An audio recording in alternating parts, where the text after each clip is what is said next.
बिस्मिल्लाहिर्रहमानिर्रहीम। अस्सलाम वालेकुम नाज़रीन, प्रोग्राम सिटी 10 में मैं हूँ आपकी मेज़बान अना यूसुफ। उम्मीद है जी आप ठीक ठाक होंगे और इसी दुआ के साथ हम प्रोग्राम का आगाज़ करने जा रहे हैं कि अल्लाह ताला आपको सेहत और तंदुरुस्ती वाली ज़िंदगी अता फरमाए। ये तो दुआ है, कुछ चीज़ें जो हमारे अपने हाथ में हैं जो कि आपकी ज़िंदगी को बेहतर बना सकती हैं, आपकी ज़िंदगी में बहुत सारी चीज़ों को पॉजिटिव कर सकती हैं। वो हैं जिनसे हमने अपनी ज़िंदगी को बेहतर भी बनाना है, आसान भी बनाना है, महफूज भी बनाना है। सो मैं बात कर रही हूँ जी हेलमेट के इस्तेमाल की, जो कि मैक्सिमम लोगों को, हम अगर ट्रैवल कर रहे हैं, रोड पे जा रहे हैं तो देखते हैं कि जी लोग बॉदर ही नहीं करते, बट अब आपको बॉदर भी करना होगा, आपको हेलमेट पहनना भी होगा, क्योंकि नहीं हेलमेट पहनेंगे तो सीधा जेल में जाएंगे। आज है जी सैटरडे, कल है संडे और मंडे से इस पे इम्प्लीमेंट होना शुरू हो जाएगा। अब है जीरो टॉलरेंस। वो लोग जो कि हेलमेट रख लेते हैं और बाइक के साथ लटका लेते हैं, उनकी तो डबल शामत आनी चाहिए। मेरे ख्याल से हैवी फाइन होगा, इससे बढ़कर आगे अब जो है वो आपको जेल का रास्ता भी देखना पड़ेगा। सीटीओ साहब ने वाज़ेह तौर पर अहकामात जारी कर दिए हैं। पीर से क्रैकडाउन यानी मंडे से क्रैकडाउन का आगाज होने जा रहा है। कानून शिकनी है जी, ये इस पर तो बिल्कुल भी अब सीटीओ साहब ने कहा है जी कि आपको माफी नहीं मिलेगी, सीधा डायरेक्ट पर्चा होगा और आप जाएंगे जेल। सो ये वो चीजें हैं जिससे मेरे ख्याल से किसी को कहने की जरूरत नहीं पड़नी चाहिए, आपको खुद एहसास होना चाहिए। 2 दिन पहले डीजी रेस्क्यू हमारे साथ मौजूद थे और डीजी रेस्क्यू साहब ने हमें ये बताया कि मैक्सिमम एक्सीडेंट जो हो रहे हैं उसमें हेड इंजरी होती है, और हेड इंजरी खुदा न खास्ता इंतहाई सेंसिटिव है जी। आप अगर हेड इंजरी का शिकार हो गए हैं तो 4, 5, 6 महीने समझ लें आप बेड पे मौजूद हैं। और यहाँ पर इलाज के लिए जिस तरह से एक आम आदमी को परेशानी होती है वो तो आप सभी लोग जानते हैं। सो अल्लाह ताला सबको महफूज रखे, लेकिन आप लोग प्लीज़ अपनी तरफ से ज़रूर केयर कीजिए। आपके घर से अगर आपका भाई जा रहा है, आपके हस्बैंड जा रहे हैं, आपका बेटा जा रहा है, तो प्लीज़ इस चीज़ को इंश्योर करें अगर आप चाहते हैं कि वो खैरियत से वापस घर आए। क्योंकि समटाइम अगर आप ये समझ रहे हैं ना कि मेरा बच्चा तो भाई आराम से गाड़ी चलाता है या बाइक चलाता है, इसकी गलती हो ही नहीं सकती, किसी की गलती आपको ले बैठती है। तो ट्रैफिक कवानीन की पासदारी लाजिम व मलजूम है। वो इसलिए नहीं कि आपके रोड पे एक डिसिप्लिन नजर आता है, वो तो आता ही आता है जी, आपकी जान का तहफ्फुज यकीनी हो जाता है। हमारे सीनियर रिपोर्टर्स मौजूद हैं, कैसर खोखर साहब और दुर्रे नायाब। अस्सलाम वालेकुम। वैसे बाय द वे मुझे तो बाइक वालों से ही खतरा लगता है, बाइक चलाना ही खतरनाक लगता है। खोखर साहब क्या कहना चाहेंगे? जी बिल्कुल, इस हवाले से जो हिफाजती इक़दामात है वो बहुत जरूरी है। वो जो हेलमेट पहनना है वो पुलिस के लिए हेलमेट नहीं पहनना, वो अपनी जान के लिए हेलमेट पहनना है कि जो मोटरसाइकिल चलाने वाला है उससे उसकी जान महफूज होगी। अगर हेड इंजरी होगी तो सीधा फिर मौत के मुंह में जाने वाली बात है। हेड इंजरी का इलाज भी नहीं होता, आपको पता है, और यहाँ पर हेड इंजरी के इलाज के लिए लाहौर में कोई अस्पताल भी नहीं है। सेंसिटिव है। हाँ, ये तो ना कि खोखर साहब अस्पताल तो हैं, कौन सा अस्पताल है? जनरल अस्पताल है। जनरल अस्पताल में जाकर देखें वहां मरीजों का क्या हाल होता है, और जब आप बचेंगे तो अस्पताल तक जाएंगे ना। हेड इंजरी जब फुटपाथ पर आप गिरेंगे या सड़क पर गिरेंगे तो मौके पर ही तो डेथ हो जाती है। अब अस्पताल जाने की मोहलत ही नहीं आती। लिहाजा इसलिए जो ट्रैफिक पुलिस ने अगर हेलमेट का इस्तेमाल लाजमी कराया तो ये बहुत अच्छा कदम है, इस पर अमल भी होना चाहिए। और जो हेलमेट नहीं पहनता उसको जेल जाना जरूरी है, वरना जिंदगी को खतरा है। और ये बहुत अच्छा कदम है और पुलिस को चाहिए इस पर सख्ती से अमल करे जी, लाजमी होना चाहिए। और अब तो वार्डन्स को भी पाबंद कर दिया गया है। मतलब अगर वार्डन इस चीज को यकीनी नहीं ना बनाता कि उसने इस चीज की लागर्जी की है कि सामने से कोई बाइकर गुजर गया, उसने हेलमेट, 1 साल की नौकरी उसकी जब्त हो जाएगी। वार्डन्स को सख्ती से कह दिया गया है कि भाई इस पे जीरो टॉलरेंस है। दुर्रे नाया, अच्छा देखें जी, बहुत बड़ी जिम्मेदारी है ट्रैफिक पुलिस पे भी जो ये इम्प्लीमेंटेशन कराने जा रहे हैं, लेकिन मैं समझता हूँ कि इसके साथ बाकी महकमों को भी कार्रवाई अपनी कारकर्दगी दिखाने की ज़रूरत है। पब्लिक ट्रांसपोर्ट बहुत ज़्यादा प्रोवाइड करने की ज़रूरत है ताकि इन चीज़ों को लोग डिस्करेज करें, चिंची रिक्शों में सफ़र ना करें। अगर उनको वैगने या बसेस या उनको इलेक्ट्रिक बसेस या उनको मेट्रो बसेस, ऑरेंज लाइन तमाम तक रसाई होगी पब्लिक ट्रांसपोर्ट पे, वो क्यों इस तरह की सवारियों पे सफ़र करेंगे? नंबर 1। फिर जो मोटरसाइकिल सवार है वो अपना पेट्रोल जितना लगा के जाते हैं, अगर उनको पब्लिक ट्रांसपोर्ट बहुत अच्छे तरीके से मिलेगी वो भी नहीं सफ़र करेंगे। अब रही इनकी सेफ्टी मेजर्स के मुताबिक, तो हेलमेट जो लगाते हैं, वो हेलमेट जो पहनते हैं, मैंने बाजू का देखा, क्रिकेट खेलने वाले भी हेलमेट पहने होते हैं उन्होंने, कुछ ने खाली हेलमेट पहने होते हैं, कवर सा रखा होता है, वो ऊपर डगमगा रहा होता है। उससे बेहतर समझती जिन्होंने बिल्कुल ही नहीं पहने होते, लेकिन उसका फायदा नहीं है ना। वो गिरेंगे तो अंडे की तरह उनका सर भी फूटेगा और हेलमेट भी फूट जाएगा। तो अब क्या होना चाहिए फिर? आपकी रियासत रिस्पांसिबल है, वो प्रोवाइड करें, सस्ते करें। बिल्कुल, कम अज कम आप इंपोर्ट करें या जहां से मर्जी पैदा करें, अपना कोई अच्छा सेटअप लगाएं, हेलमेट एक स्टैंडर्डाइज होना चाहिए और एक सिंगल यूनिट हेलमेट होना चाहिए, जिसको ना सिर्फ ये सर्टिफाइड करें, सेफ्टी मैयर वाले करें, मेडिकल एसोसिएशन वाले करें, बल्कि ट्रैफिक पुलिस भी कहे कि हाँ ये वो हेलमेट है जो सफर के लिए बेहतरीन है, होना चाहिए। दुनिया डबल डबल हेलमेट पे पहुंच चुकी है, आगे चलाने वाला भी पहन रहा है, पीछे बैठने वाला भी पहन रहा है, हम लोग सिंगल हेलमेट पे नहीं आ पा रहे। तो हमें तो बहुत दुनिया से पीछे हैं और इंजरी के केसेस भी ज्यादा है, जिंदगी भर की माजूरी है, मोहताजी है, इन चीजों को फेस करना चाहिए। ट्रैफिक पुलिस, अच्छा, अब जब आते हैं ना कि थोड़ा सा एक्सट्रीम आप हो जाते हैं, एफआईआर हुई, ये हुआ, तो लोगों ने ही फिर उसको जो कहना शुरू कर दिया कि अच्छा ये नहीं होना चाहिए, तो इसके हक में है कि डायरेक्ट एफआईआर हो जाए। जी मैं तो इसके हक में हूँ कि कानून की सख्ती इससे ज्यादा होनी चाहिए, और अगर किसी की जान बचाने से बड़ी नेकी तो हमारे दीन में भी कोई नहीं। अगर आप किसी इंसान, एक शख्स की जान बचाते हैं तो पूरी इंसानियत की जान बचा रहे होते हैं। उसके लिए अगर कोई नहीं मानता तो उस पर सख्ती होनी चाहिए। सख्ती निगरान हुकूमत के दौर में भी हुई, उसके भी रिजल्ट्स आए। अगर वो कंटिन्यूटी रहती तो आज तक उसके रिजल्ट्स अच्छे मिलते। उस वक्त भी लाइसेंस और हेलमेट पे बहुत सख्ती हुई थी, लोगों को पकड़ के थानों में ले जाया जा रहा था, उसके बाद उनके वालिदैन, उनके रिश्तेदार जो भी माफी तलाफी करा के फिर उनके लाइसेंस भी बनाते थे, हेलमेट भी पहनाते थे। अगर आज तक ये सिलसिला चल रहा होता, अनफॉर्चुनेट किसी वजह से नहीं चले, अब इनको ख्याल आया तो अच्छी बात है, हम सपोर्ट करते हैं, हम इस हक में है। एक वार्निंग देने वाला टाइम खत्म हो गया है। नहीं जी, अब तो वार्निंग वाला नहीं। अगर आप समझती हैं कि किसी पे, देखिए रोड्स पे भी तशहीर हो गई, सोशल मीडिया के थ्रू भी हो गई, या आपको हर तरह से बता दिया। अब कोई ऐसा प्लेटफॉर्म नहीं जहाँ पे जाके सैंपलिंग भी हो गई, उसमें हर तबका फिक्र, ताजरों ने भी अपना हिस्सा किया, गिफ्ट किए, ट्रैफिक पुलिस ने आगे वो बांटे, भाई हर चीज हो गई है ना। अब मुझे बताएं वार्निंग क्या रह गई है? और इस चीज में वार्निंग क्या, आपको कोई मौत या कोई चीज वार्निंग देती है कि जी हम आ रहे हैं तो आप तैयार हो जाए? ये वार्निंग वाली चीजें कुछ चीजों में नहीं हो सकता। इसमें तो स्टेट अवे है कि हाँ या ना, या आपने हेलमेट पहनना है या थाने चले, बात खत्म होगी। और ये कोई मिसयूज भी इसका ऐसा नहीं हो सकता कि मैंने हेलमेट पहना हो तो मुझे थाने लेके जा रहे हो, ठीक है? ये तो वही जाएगा ना जिसने हेलमेट नहीं पहना है, जिसके पास हेलमेट नहीं मिला। अब एक और ढीठ किस्म की इसमें कैटेगरी है जो हेलमेट अपने साथ लटका के फिर रहे होते हैं। अब उनका क्या करना है? आपने बहुत बड़ी तादाद में लोग, अब उनका क्या करना है? हेलमेट होता है लेकिन वो साथ लटका के फिर रहे हैं। जैसे वार्डन को दूर से देखते हैं हेलमेट पहन लेते हैं, जैसे आगे जंप करते हैं तो हेलमेट उतार के फिर दोबारा लटका लेते हैं। ये तो जी चीजें लाजमो मलजूम है और इस चीज का ख्याल रखेंगे तो इस चीज की खौफ से ना रखें कि आपका चालान हो जाएगा, एफआईआर हो जाएगी। ये सोचे कि आपकी जान का तहफ़्फ़ुज़ है तो आप इसको रूटीन का हिस्सा बना सकेंगे। बाइक पे सफर करना है तो हेलमेट लाजमो मलजूम है, बस इस पर कोई सेकंड ऑप्शन नहीं होनी चाहिए। अब अगर नहीं पहनेंगे, हमारा मकसद होता है जी आपको बताना, हमने बता भी दिया है अच्छे खासे तरीके से, हमने उसको डिटेल में आपको बता दिया है। अगर आप मंडे से नहीं पहनेंगे शहर के किसी भी रोड पे तो आपके पास कोई जस्टिफिकेशन नहीं है, सीधा सीधा एफआईआर होगी जी। खबर यह है 2 फीट से गहरी खुदाई पर पाबंदी है। मानसून के नए स्पेल में ये अलर्ट जारी कर दिया गया है। दौरे नायाब आपकी तरफ में आ रही, पूरे शहर में खुदाई हुई पड़ी है। आपका लाहौर डिवेलपमेंट प्रोग्राम अलहदा खुदाई का मंजर पेश कर रहा है, एलडीए की गफलत एक अलहदा मंजर पेश कर रही है। ये लोग आबादियों के अंदर प्लाजों को परमिशन दे देते हैं, वो 2-2, 3-3 जो है वो बेसमेंट्स की खुदाई करते हैं। आपने एक वाकया देखा होगा एमएम आलम रोड के साथ ही फैमिली पार्क एक गुलबर्ग का बड़ा खूबसूरत इलाका है, तहजीब बेकरी से थोड़ा सा आगे जाए तो लेफ्ट साइड की रोड के ऊपर, वहां पे पूरी की पूरी रोड सेटल कर गई प्लाजे की गफलत की वजह से। प्लाजा जेर तमीर था और उसकी पूरी ना सिर्फ उसने अपनी स्ट्रेंथ खोई बल्कि पूरी की पूरी सड़क वासा की तमाम तनसीबात वो हर चीज अपने अंदर ले गई। अब यहाँ पे एलडीए का काम था कि एलडीए ने जब उसको परमिशन दी थी प्लाजा खोदने की तो हर स्टेज पे उनका कानून है कि वो इंस्पेक्शन करते हैं, वो जाके देखते हैं कि इन्होंने बेसमेंट सही खोदी, उसके गिर जो पाइलिंग कर रहे हैं वो ठीक कर रहे हैं, उसके ऊपर अगर उन्होंने छत डाली है ठीक डाली है, फिर आगे फ्लोर, फिर अपर फ्लोर, फिर टॉप फ्लोर तक वो इंस्पेक्शंस करते हैं।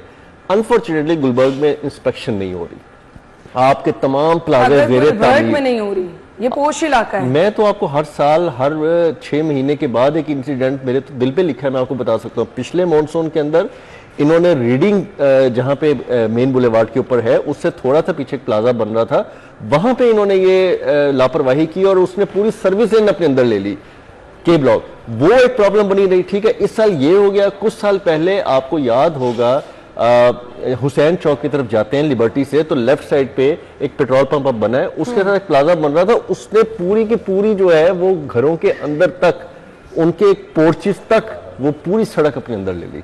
ठीक, मैं तो आपको अपने एक्सपीरियंस की बुनियाद पे बता सकता हूँ। ढकी छुपी जगह नहीं है, ढकी छुपी- हाई प्रोमिनेंट। ये प्रॉपर आपकी जो विजुअल जिसमें आप देख सकते हैं, आपकी वो जगह है। अभी तो गली मोहल्लों में क्या होता है, आपने वो शादरा वाला वाकया देख लिया, बंदा मोटरसाइकिल पे निकला घर से, सीधा गले के अंदर चला गया। तो मैं तो आपको 10,000 किस्म की मिसालें दे सकता हूँ जिसमें एलडीए और वासा की गफलत है। एलडीए के लोग दफ्तरों से निकलते नहीं है, ठीक है, उनको नहीं पता कि मैंने एक प्लाजे की परमिशन दी है, वहाँ प्लाजा बन रहा है कि नहीं बन रहा, और झूठी सच्ची रिपोर्टें पेश करते रहते हैं। चाहिए तो डीजीएलडी साहब को ये था कि गुलबर्ग वाले वाकये के बाद 2-3 डायरेक्टर टाउन प्लानिंग सस्पेंड कर देते हैं वहां पे, होना चाहिए था कि जी इन्होंने इंस्पेक्शन क्यों नहीं की, और मानसून के दिनों में इंस्पेक्शन कितना जरूरी था।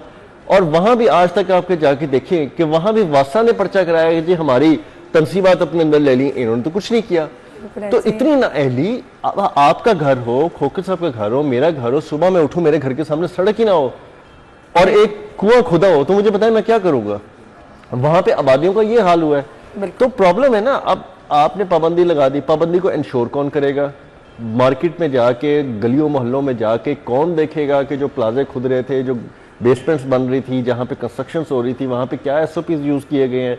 फिर एसओपीज जो नहीं इस्तेमाल करेगा उस पे क्या एक्शन? प्रॉपर डेजिग्नेटेड लोग हैं, आपकी टीम्स हैं, वो क्या अपनी ड्यूटी पूरी उनको पता है कि हमारे खिलाफ कार्रवाई नहीं होनी, उनको पता है कि एलडीए ऑफिसर्स कॉम्प्रोमाइज्ड है, उन्होंने एलडीए के किसी अमले के खिलाफ ना कोई पर्चा देना है, ना उन्होंने एलडीए का कोई अमला सस्पेंड होना है। और मुझे तो हैरानी है कि आपने फिर शादरा में एक वाकये पे एक्सीन वासा मुअत्तल कर दिया, तो गुलबर्ग वाले वाकये में कोई एलडीए का अफसर मुअत्तल नहीं होना चाहिए था? बिल्कुल होना चाहिए था। और जगह जगह उनकी गफलत है, तो उनको छोड़ दिया गया। उनको पता है आज हमें छोड़ देंगे, कल को हमें कौन पूछेगा। बिल्कुल ऐसे ही है। अच्छा जी, लाहौर डेवलपमेंट की 138 स्कीमें सुस्त रवि का शिकार हैं, कैसर खोखर साहब। जी बिल्कुल, इस हवाले से महकमा खजाना जो है उन्होंने बजट भी जारी कर दिया है। कल परसों चौथ 3 दिन मुसलसल जो है लाहौर के तमाम जोन के लिए बजट महकमा खजाना ने जारी किया है, जो करोड़ों और अरबों रुपए का बजट जारी हुआ है। लेकिन इसके बावजूद लाहौर डेवलपमेंट स्कीमें जो है सुस्त रवि का शिकार है। और आप देखिए, अगर अल्लाह चौक से शौकत खानम की तरफ जाए तो सड़क सारी वो उधर से एक राइट साइड वाली जो सड़क है वो सारी टूटी हुई है, और वहाँ मेन खुदाई हुई है, और वहाँ पर ट्रैफिक का मसला बड़ा हुआ है। इस तरह पूरे लाहौर शहर में जो है सड़कें टूटी हुई, खुदाई हुई है, लेकिन काम जो है वो बड़ा सुस्त रवि का शिकार है। इस हवाले से वज़ीर-ए-आला पंजाब को चाहिए कि खासतौर पर ट्रैफिक का फ्लो जो है वो तो कायम रखे ना हर जगह, जहाँ पर खुदाई हुई है। जहाँ पर खुदाई हो जाती है वहाँ पर फिर सड़क टूट जाती है, सड़क टूट कर बाद सड़क बनाने वाला को नहीं आता, और वो वासा वाले जो है वो अपना सेवरेज बिछा कर चले जाते हैं, और सड़क उसी तरह रहती है। कहते हैं सड़क जो ये बल्दिया ने बनानी है, जी अब सड़क बल्दिया ने बनानी है और सड़क तोड़नी वासा ने। ये एक अजीब तरह का तमाशा बड़ा हुआ वासा और बल्दिया के दरमियान, जिसकी वजह से सड़कें टूटी हुई है, सड़कें नहीं बन रही, और ट्रैफिक जो है ना वो बड़ा फ्लू नुकसान हो रहा है, और लाहौर डेवलपमेंट जो प्लान है वो सुस्त रवि का शिकार हो रहा है। और ये बसाम सुल्तान ने बड़ी अच्छी खबर दी है कि 138 स्कीमें जो है सुस्त रवि का शिकार है, जहाँ पर बजट भी जारी हो चुका है, उनके टेंडर भी हो चुके हैं, और वहाँ काम भी खुदाई भी हो चुकी है, लेकिन इसके बावजूद जो है ना वो सुस्त रवि का शिकार है। अब दुर्रन आप कुछ ऐड करना चाहेंगे? जी बिल्कुल, आपने देखा होगा, मैं ये बात अच्छा कि आपने मौका दिया। अगर आप फिरोजपुर रोड की तरफ से आ रहे हो और आप लाहौर कैनाल का जैसे ही ब्रिज उतरे या फिर आप नीचे से टर्न लें एफसी कॉलेज की तरफ से आते हुए, आपने कजाफी से पहले देखा होगा कि पूरी सड़क जो है ना वो उन्होंने उखाड़ दी है। हालांकि ये अभी बाइक लेन के चक्कर में नई सारी सड़क बनाई थी इन्होंने। अब वहां पे लाहौर डेवलपमेंट प्रोग्राम की कोई सीवर लाइन डाली है, उसकी वजह से ट्रैफिक इतनी स्लो होती है कि पीछे लाइनें लग जाती हैं। इसी तरह फिरोजपुर रोड पे आप जहां भी देखें आपको नजर आएगा। आप पीको रोड पे देखें, बात करें, आप कॉलेज रोड के करीब जाके बात कर लें, नई सड़कें बनाई थी। अकबर चौक से रिलेटेड एरियाज में नई सड़कें बनी। बजट का इशू होता है, आपका बजट भी पास है, खोखर साहब बता रहे पूरे हैं, क्या इशू? बजट जारी भी हो चुका है, बजट एडवांस अब आ गया इनके पास सारा, बजट जारी हो चुका है सारा। नियतों का इशू है, नियतों का इशू है, ठेकेदार अच्छे नहीं है, इनके पास काम करने वाले लोग नहीं है। आपने कल वादत रोड वाला वाकया देखा होगा कि सड़क बैठ गई। ये 10 दिन पहले सड़क बनी है जो वादत रोड पे नक्शा स्टॉप से पीछे बैठ गई है, पूरा शगाफ पड़ा है, इतना जबरदस्त किस्म का। तो ये बताएं कि मुझे उसके नीचे अब बंदा बताए कि आपने तो क्या डाला। जीरो कॉम्प्रोमाइज होना चाहिए। जो सड़कें आप बना रहे हैं वो साथ ही साथ आपको बताती जा रही कारकर्दगी क्या है, तो उन लोगों को छोड़ना नहीं चाहिए। और फिर स्टिल एलडी इंजीनियरिंग ने सड़क बनाई है, लेकिन उनके अफसरों को ना कोई पूछेगा ना कोई इनके खिलाफ करेगा बात। तो डायरेक्ट आप मैंने तो जिंदगी दाव पर 3-4 इंसिडेंट बताए हैं जिसमें बाकायदा अफसर मुअत्तल होने चाहिए थे, लेकिन उनको पूछा नहीं जा रहा, क्योंकि पब्लिक मनी है ना। मेरे और आपका जो है ना कौम का हराम का पैसा लगाई जा रही है। पैसा तो छोड़ दें, जिंदगी चले जाए तो फिर उसका निमुल बदल क्या है? मैं यही बात कर रहा हूँ कि अब 10 दिन पहले बनाई सड़क, उस पर कई जो फुट है वो शगाफ पड़ गया, अभी यहाँ पे लोग फंसे होते हैं, रोज मर रहे तो होते हैं। खौफ की अलामत है। हम तो लोग एक बंदा घर से निकलते सीधा गटर में गिर जाता वही है। ना। मैं तो मुझे समझ नहीं आ रहा कि इस बार मानसून में क्या हो रहा है, ये कोई नॉर्मल अब बातें मेरा नहीं नहीं है। दिल मानेगा कि कोई नया रोड बना है, मानसून है, मैं उस रोड पे गाड़ी भी चढ़ा और वज़ीर आला कह रहे हैं कि जी वेल डन, बहुत अच्छा है, सब कुछ बहुत अच्छा चल रहा है, उनको शाबाश दिखाया कह वो रही हैं। चीज जा रहे हैं ना, तस्वीर का वही रुख दिखाया मैं जा तो रहा है। बतौर रिपोर्टर अब डरना शुरू हो गया हूं। मुझे नहीं डर होता था, खोकर साहब मैं हम कितनी दफा पानी में घुस गए बारिशों के दौरान, पेट तक पानी आ गया, हमने रिपोर्टिंग कर दी। ऐसे ही है। अब नहीं जा सकते, अब तो पता है कि हम एक दफा जाएंगे, पता नहीं वापस हमने निकलना कि नहीं सही निकलना। कह रहे हैं, बिल्कुल सही तो कह रहे ये हैं। हालात इस शहर के हो चुके हैं। बस अल्लाह ताला रहम करे। बाकी आगे मानसून के जो नेक्स्ट स्पेल में कहा जा रहा है वो बारिशें बहुत ज्यादा होगी, तो उसमें भी हम यही कह सकते हैं कि जी मोहतात रहें। ब्रेक के बाद आएंगे हमारे साथ रहिए। प्रोग्राम में आपको एक बार फिर से खुश आमदीद कहेंगे। हुकूमत का रिलीफ आवाम तक ना पहुंचा, चीनी 190 से 200 रुपए में फरोख्त हो रही है। रोजाना की बुनियाद पर यह मसला सर उठाने लगा है और एक बहुत बड़ा इशू बनता चला जा रहा है। अगेन मेरे ख्याल से ये कंट्रोल होने वाला नहीं है। जी बिल्कुल, हुकूमत ने जो गंदम है उसके खिलाफ तो उसकी खरीदारी नहीं की और किसानों को नुकसान पहुंचाया और किसान बेचारे सड़कों पर रोल रहे हैं। लेकिन ये जो चीनी माफिया है इसमें क्योंकि हुकूमत के खुद बड़े बड़े हुक्मरानों के लोगों की अपनी फैक्ट्रियां हैं, लिहाजा इनके खिलाफ कार्रवाई नहीं हुकूमत कर रही। अगर कोई किसान का काम होता, गंदम की खरीदारी होती या गन्ने की खरीदारी होती, तो वहां पर तो हुकूमत फौरी तौर पर कार्रवाई कर देती है और किसान बेचारे जिले खुआर हो रहे हैं, आगे जमीनों पर ठेके नहीं चढ़ रहे और किसान रो रहे हैं, फसलों बीजने के लिए उनको खाद बड़ी महंगी मिल रही है। लेकिन जो चीनी माफिया है क्योंकि ये हुकूमत में बैठे हुए हैं, ये अवाम में बैठे हुए हैं, लिहाजा चीनी माफिया के खिलाफ कार्रवाई नहीं होती। चीनी शुगर मिलों के खिलाफ हुकूमत कार्रवाई करने से गुरेजा है। और क्या पिछला कैन कमिश्नर था, उसने कुछ चीनी शुगर मिलों के खिलाफ कार्रवाई की लेकिन उसको तब्दील कर दिया गया। लिहाजा अब नया जो महकमा बना है पर प्राइस कंट्रोल, वो उसने भी अभी तक कोई कार्रवाई नहीं की। शुगर मिलों के खिलाफ कार्रवाई होनी चाहिए और इस वाले से शुगर मिलों जो है उनको जो उन्होंने वाफर मकदार में स्टॉक जो रख लेते हैं या जो मिडल मैन को दे देते हैं, जखीरा अंदोजी करते हैं, उनके खिलाफ हुकूमत कार्रवाई नहीं कर रही। हुकूमत मदद तब है शुगर मिलों के खिलाफ भी कार्रवाई करे और चीनी सस्ती कराए। सही दुरे नायाब। लेकिन चीनी हर घर की ज़रूरत है। बेशक ये डॉक्टर्स कहते हैं कि चीनी कम इस्तेमाल करनी चाहिए, इसमें केमिकल्स होते हैं, इसके अंदर बहुत सारे ऐसे केमिकल शामिल होते हैं जो आपके लिए बहुत जगह पे बीमारियों का सबब बनते हैं। लेकिन इसका मतलब ये नहीं है कि आप वो लोगों की दस्तरस से दूर कर दें। ऑल्दो इसमें आपका ऑल्टरनेटिव राय हैं, आप गुड़ की तरफ जा सकते हैं, बहुत सारी चीज़ों की तरफ जा सकते हैं, लेकिन फिर भी मैं ये कहता हूँ कि बहुत सारी चीज़ों में चीनी इस्तेमाल किए बगैर आप नहीं रह सकते। बहुत सारी ठीक है, लोगों की खुशियाँ होती हैं, शादी की तकरीबात होती हैं, आपकी मिठाइयाँ, केक, बहुत सारी चीज़ें ज़िंदगी में चल रही होती हैं। हुकूमत, खोकर साहब ने जो बात की है कि जब उनके अपने अंदर अरकान असम्बली जो भी बैठे हैं, बड़े बड़े सियासी उमायदीन बैठे हैं, उनकी अपनी फैक्ट्रियाँ होंगी, उनसे मुंसलिक उनकी तमाम सिस्टम्स होंगे, उनके खिलाफ कार्रवाई नहीं होगी, तो मैं ये समझता हूँ वज़ीर आला जितने मर्जी महकमे बना लें, वो जितनी मर्जी प्राइस कंट्रोल के लिए शफाफियत का कायम कर दें, ये काम नहीं हो सकता।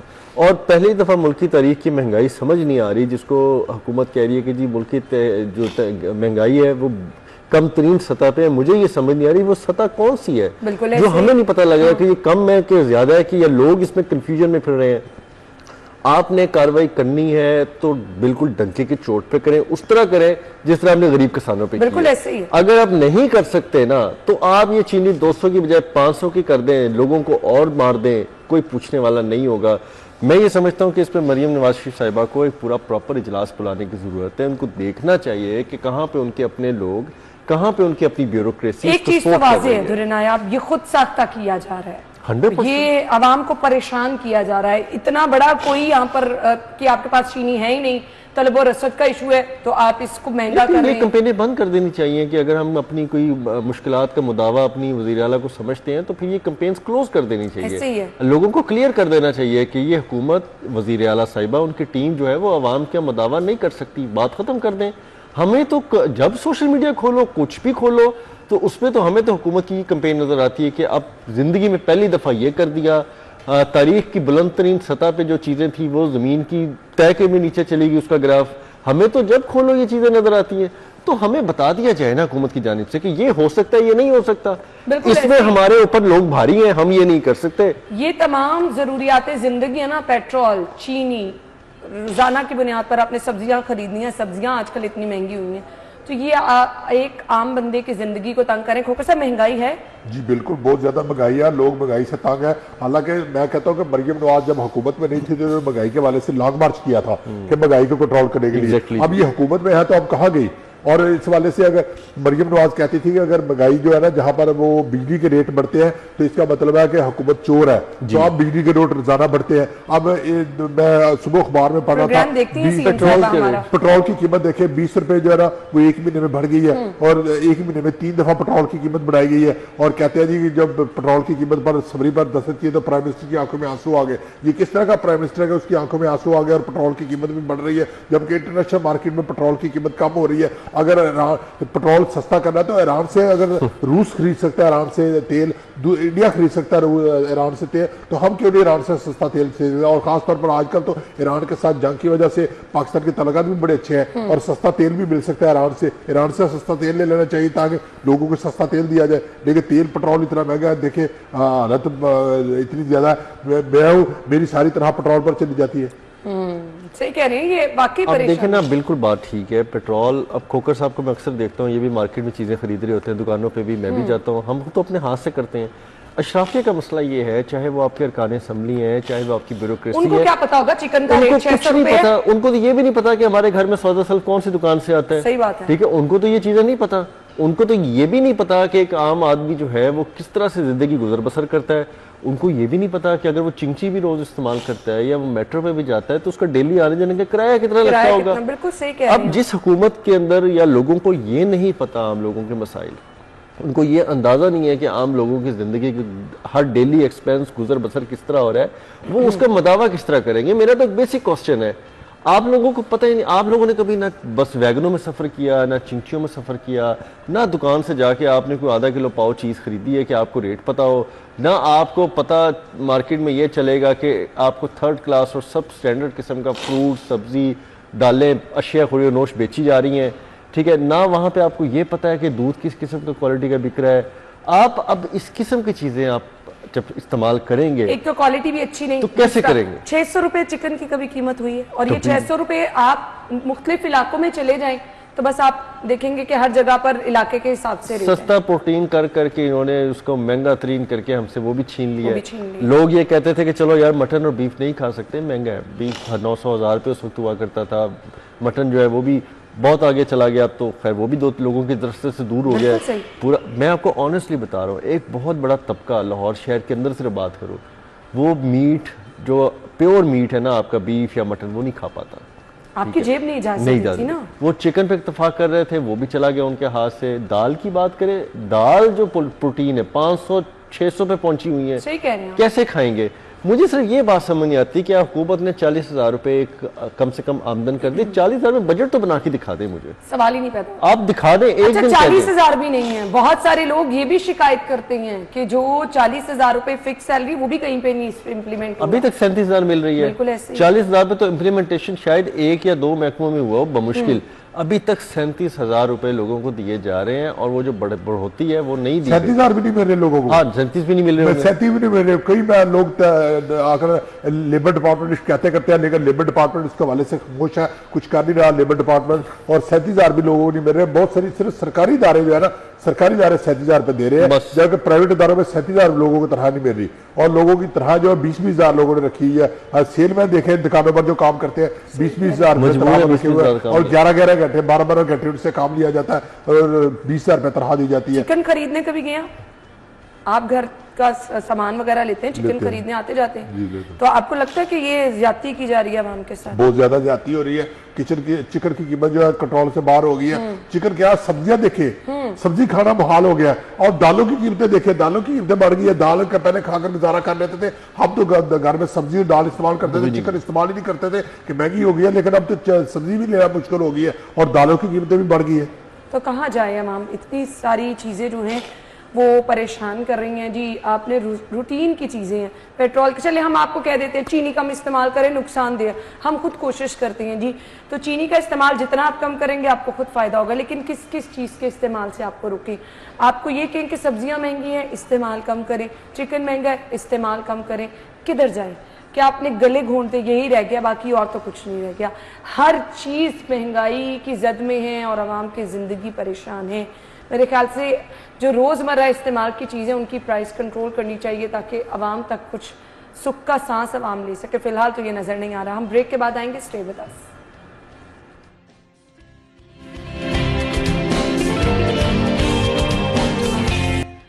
Welcome back. सहूलत ऑन दी गो बाजार। एक तरफ महंगाई का रोना रोते हम थक नहीं रहे हैं, आवाज बैठ गई है। मैंने ग्रीन टी मंगवाई है, क्या करें जी, इतने मसाइल हैं, इतने मसाइल हैं। ये कौन सी सहूलत ऑन दी गो है दुरना आप? मेरा ख्याल है कि वो कहते हैं कि जी आप बाजारों में ना जाएं, अच्छा ठीक है ना, आप दिल अपना खराब ना करें, अच्छा, और आपको सहूलत घर बैठे कोई सामान मिल जाए, कोई आपको ऑप्शन मिल जाए, कोई आपको और प्रॉब्लम आपकी सॉल्व हो जाए। तो लोगों को देखिए, आप जिद्दत तो दे रहे हैं, लेकिन लोगों को जिद्दत इस्तेमाल करने के लिए वसाइल भी देना। नहीं, कौन सी सहूलत है, क्या वहाँ पे सहूलत क्या दी जा रही है, मुझे सिर्फ ये बता दें। मैं तो मतलब कि अब मैं क्या कहूँ, अब आप दिल जलाने वाली बातें करेंगी। अब दिल जलाने वाली बातें हैं कि सहूलत के, अब इस वक्त जो हुकूमत सहूलत का नाम ले रही है, मैं उस सहूलत के बहुत खिलाफ हूँ। सहूलत का वर्ड जो है ना, वो आपको निकाल देना चाहिए लोगों की ज़िंदगियों से। आपको किसी भी किस्म की सहूलत बाज़ारों में दी जा रही है, नहीं दी जा रही, आप उन बाज़ारों में जाके सिर्फ वहाँ पे quality of food of standards देख लें, वहाँ पे अवेलेबिलिटी ऑफ आप जो रोज़मर्रा के खाने पीने की अशिया वो देख लें, आपको उससे अंदाज़ा हो जाएगा। ठीक है, अभी तो एक प्रोग्राम है ना, एक प्रोग्राम है, उसको लॉन्च करना है, उसको लॉन्च करने की हिदायत की जा रही है, उसको अभी उन्होंने लेकर जाना है कि जी हम ये करना चाहते हैं, वो करना चाहते हैं। मैंने बहुत ज़्यादा डिटेल्स इसकी अभी नहीं देखी, लेकिन मैं सिर्फ ये कहना चाहता हूँ कि इस लॉन्चिंग प्रोजेक्ट में अगर आप लॉन्च ही करना जा रहे हैं किसी भी चीज़ को, तो लोगों को सहूलत देने से पहले बाजार में लाने और बाजार के अंदर वसाइल उतने दें कि वो वहां से कुछ खरीद सकें। बिल्कुल सही कह रहे हैं। ठीक है, इन महंगी सहूलियात को ऑनलाइन करने से, उनको डिजिटाइज करने से, लोगों को अशिया खुरोनोश की खरीदो फरोख्त करवाने से, उनको घर बैठे उनको अशिया खुरोनोश फराहम करने जैसी सहूलतों से ज्यादा जरूरी है कि उनकी जेब में उतने पैसे हों कि वो चीजें खरीद सकें।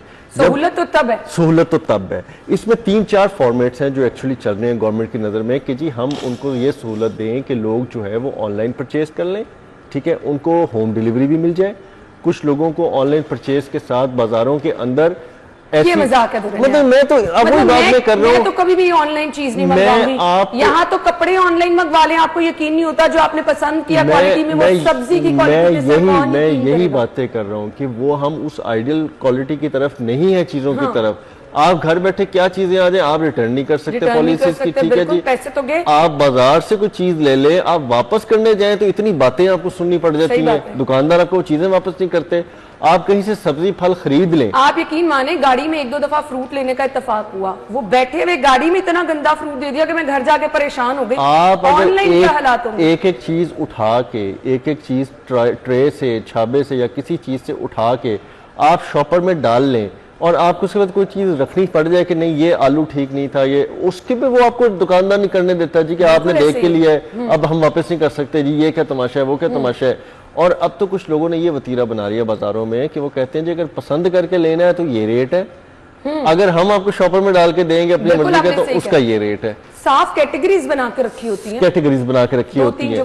तो मैं ये समझता हूँ कि सहूलत ये है कि आपको बाजारों में चाहे ऑनलाइन हो चाहे सेल्फ आपको जाके वहां पे परचेज करना पड़े, आपको ए क्लास चीज मिले। आपकी बी और सी क्वालिटी नहीं होनी चाहिए। बड़ी मुश्किल आपकी डिमांडें हैं, ये तो कोई अमल दरामद हो ही नहीं सकता। जी बिल्कुल, इस हवाले से जो आपने ये कहा है कि जो अगर गाड़ी में बैठे हुए शॉपिंग कर ले तो दुकानदार सब स्टैंडर्ड चीजें मेरे साथ कई दफा हुआ है कि मैंने गाड़ी में बैठे हुए कहा कि ये आलू या प्याज दे दे, तो वो गले सड़े दुकान में 2-3 जानबूझ कर गले सड़े डाल देता है। और अगर निकाल कर कहे तो आलू की भाई ये गले है तब्दील कर दो, तो दुकानदार आगे नाक चढ़ाता है कि ये जी देखे जी आपको दिया है जी, पीछे से इस तरह के आए जी, हम क्या करें जी, इस तरह होता है। और लोग बेचारे परेशान होते हैं। तो ऑनलाइन चीजें जो है ना क्वालिटी की नहीं मिलेगी, इस हवाले से ये एक बड़ा मसला बन जाएगा। हुकूमत को चाहिए कि इस हवाले से जो प्राइस मैजिस्ट्रेट है उनको पकड़ने की जरूरत है। असल कसूर प्राइस मैजिस्ट्रेट का है या प्राइस कंट्रोल महकमे का। अच्छा, मैंने ना अभी रिकॉल की है, मैंने कहा शायद मैंने कुछ खबर में गलत पढ़ लिया था कि जो मुझे समझ नहीं आता, मैंने अभी अपना अखबार उठा के दोबारा रिकॉल की है। उस खबर के अंदर कुछ नहीं है। वो जो सहूलत का नाम दे रहे हैं, वो सहूलत जो मैंने अभी डिटेल पढ़ी है उसमें एक लाइन लिखी है कि टेंसाइल कोई फैब्रिक किस्म के वो बना देंगे, वो सहूलत है। वो टेंट तो टाइप रेडियां भी तो बनी हुई हैं, वो टेंट टाइप के, और उसके अंदर जाके ना हम जो है ना वो जाके खरीदारी कर लेंगे। मुझे ये बताएं, मैं ये समझ रहा था कि शायद इसको जिद्दत की तरफ लेके जा रहे हैं और लोगों को जो है अब बाजारों में जाने वाली, क्योंकि ये भी एक प्रोजेक्ट चल रहा है कि लोगों को बाजारों में जाने की जो है वो नौबत ना आनी पड़े, वो घर बैठी चीज़ों को अपना मंगवा लें।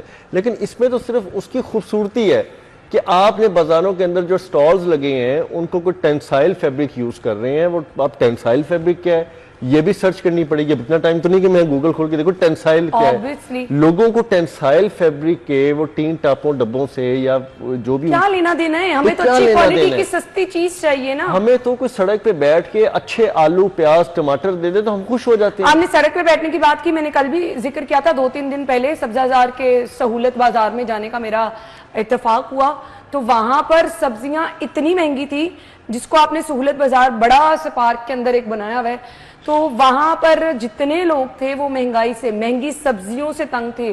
और रीजन क्या बताई जा रही थी कि बारिशों का मौसम है, सब्जी पीछे से महंगी आ रही है, पेट्रोल महंगा हो गया। सो कैसी सहूलत है ये कि आप चीजें सजा बनाकर आवाम को सब स्टैंडर्ड चीजें और वो भी महंगी देंगे, तो ये सहूलत तो नहीं। सहूलत ये है कि आप बाजार जो आपने सहूलत बाजार अपने बनाए हैं, मॉडल बाजार, वहां से मंडियों से उठाएं, सरकार उठा के उसकी जो कॉस्ट आ रही है आपकी लाने ले जाने की वो कम करे और पहुंचा के बाजारों में वो रेट बचाए, तो फिर फर्क 1 किलो में 2, 4, 5 रुपए आ सकता है या 10 रुपए आ सकता है। जब आप उनको काछा मंडी से, काना मंडी से उठा के अपने सहूलत बाजारों में उसके जो फ्रेट चार्जेस हैं, फ्री ऑफ कॉस्ट डिलीवरी वहां पे सामान की करेंगे तो आपको बचत हो सकती है। सरकार इतना भी कर दे आज सहूलत तो पता फर्क किन पड़ लोगों को सकती मिल रही है। मैं बहुत सारे लोगों को जानती हूँ जो कि अपनी इतनी मसरूफ जिंदगी में से, जाहिर बात है आप जॉब कर रहे हैं, आपके लिए बड़ा मुश्किल है कि आप टाइम निकाल के मंडी में जाएं और 4-5 दिन का अपना सामान, उन लोगों को सिर्फ सहूलत मिल रही है जो अपनी जिंदगी को मुश्किल में डाल के जहमत देकर दूर दराज मंडियों में जाते हैं, 1 हफ्ते के लिए सब्जी इकट्ठी सारी। हमारी एलीट क्लास तो ऑनलाइन ऐप्स पे करती है। अब तो बहुत बड़े बड़े जो डिपार्टमेंटल स्टोर्स हैं, अगर उनके नाम लूं तो उन्होंने अपनी ऐप्स बना ली है। ऐसे ही उनका आप उनके कार्ट बने हुए हैं, उसके अंदर वो ऑनलाइन में आप चीजें डालें, थोड़ी देर बाद आपका बंदा आएगा, उनका उन्हीं के शॉपर में मोटरसाइकिल लेके आपसे शॉपर के भी 100 रुपए चार्ज कर लेगा। बट ये बहुत कम लोग हैं ना, और बहुत कम हम लोग हैं। आवाम की बात कर रहे हैं, हम उन लोगों की बात कर रहे हैं। अपनी और अब मेरी बात कर लें, हम हाँ, जाके बाजारों से सब, मैं बता रही हूँ, हम सहूलत बाजार गए सब्जी हमने खरीदने। इतवार को लेनी होती। मैं ऑनेस्टली, अब चलें ये एक राज खोल रहा हूँ, मैं बहुत अरसे तक जब साहिवाल जाता था मेरे वालिदैन को मिलने या जब होना, तो मैं साहिवाल से लेके आता था सब्जी। अब ये देखे ना, मुझे और बड़ा रेट का फर्क था, और मैं आपको यकीन से कह सकती हूँ क्वालिटी का भी किलो फर्क होगा। में 20-20, 25-25 रुपए का फर्क था और क्वालिटी एक क्लास क्वालिटी थी। और खोके सब्जियां साहब बनाएं तो सब्जी खोके के साहब टेस्ट तो में मुझसे फर्क भी होता ज्यादा है। हरियाली वाले इलाके में, बुरे वाला में रहते हैं, वो तो और ज्यादा अच्छी रिच क्वालिटी की सब्जियां फ्रूट्स वहां मिलते थे और ये वाली सब्जियां आप बनाएं ना तो इनके टेस्ट में भी और फर्क सस्ते। और यकीन करें उनके टेस्ट में फर्क क्यों था? क्योंकि वहां पे साफ पानी डाला जाता यही था। तो मैं इसी तरफ तो इशारा कर रही हूँ, यहाँ पर ये सहूलत भी नहीं है। ब्रेक ले लेते हैं जी, वापस आएंगे ब्रेक के बाद।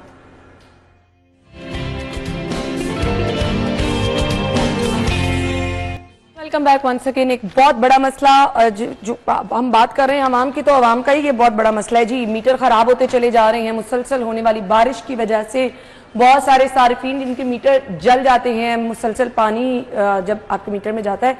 सो अब ये शरह बढ़ चुकी है, खराब मीटर्स की तादाद 37,000 हो गई है। जेब से पैसे भी आपको अब दोबारा लगाने पड़ेंगे। आई डोंट नो कि अब यहाँ पे कोई पॉलिसी है कि आपका मीटर खराब हो गया तो आपको कुछ कम पैसे देने होंगे या वैसे ही आपको मिल जाएगा, बट वो जो लंबा आपको इंतजार करना पड़ता है उसका क्या करेंगे खोखर साहब? बिल्कुल इस हवाले से वापडा वालों की मौजी हो जाएगी कि वापडा वाले करप्शन का एक नया बाब शुरू कर लेंगे और जिसका मीटर खराब होगा उसको मीटर पैसे आएंगे और फिर उसको मीटर चेंज करने के अलग उससे पैसे लेंगे, रिश्वत अलग लेंगे और उसको फिर जो एवरेज बिल डालते हैं उसको उसके डालने के मेरा कसूर तो नहीं ना कि मेरा मीटर खराब हो गया, उससे अलग पैसे लेंगे और वापडा वाले की मौजी हो जाएगी। बेचारा सारफ जो है दरमियान में बेचेगा, पहले वो बिजली के बिल के हाथों परेशान है कि इतना ज्यादा बिल महीने का बिजली का बिल आ जाता है, कहाँ से अदा किया जाए, और वो मीटर खराब हो रहे हैं बारिश की वजह से। और इसमें सार्फ का कोई कसूर नहीं है, और इसमें वापडा का चाहिए कि वो फ्री ऑफ कॉस्ट जो है वो मीटर तब्दील करके दे। अगर किसी का मीटर खराब है लेकिन वो खराब के बाद वो पैसे भी लेंगे सार्फ से।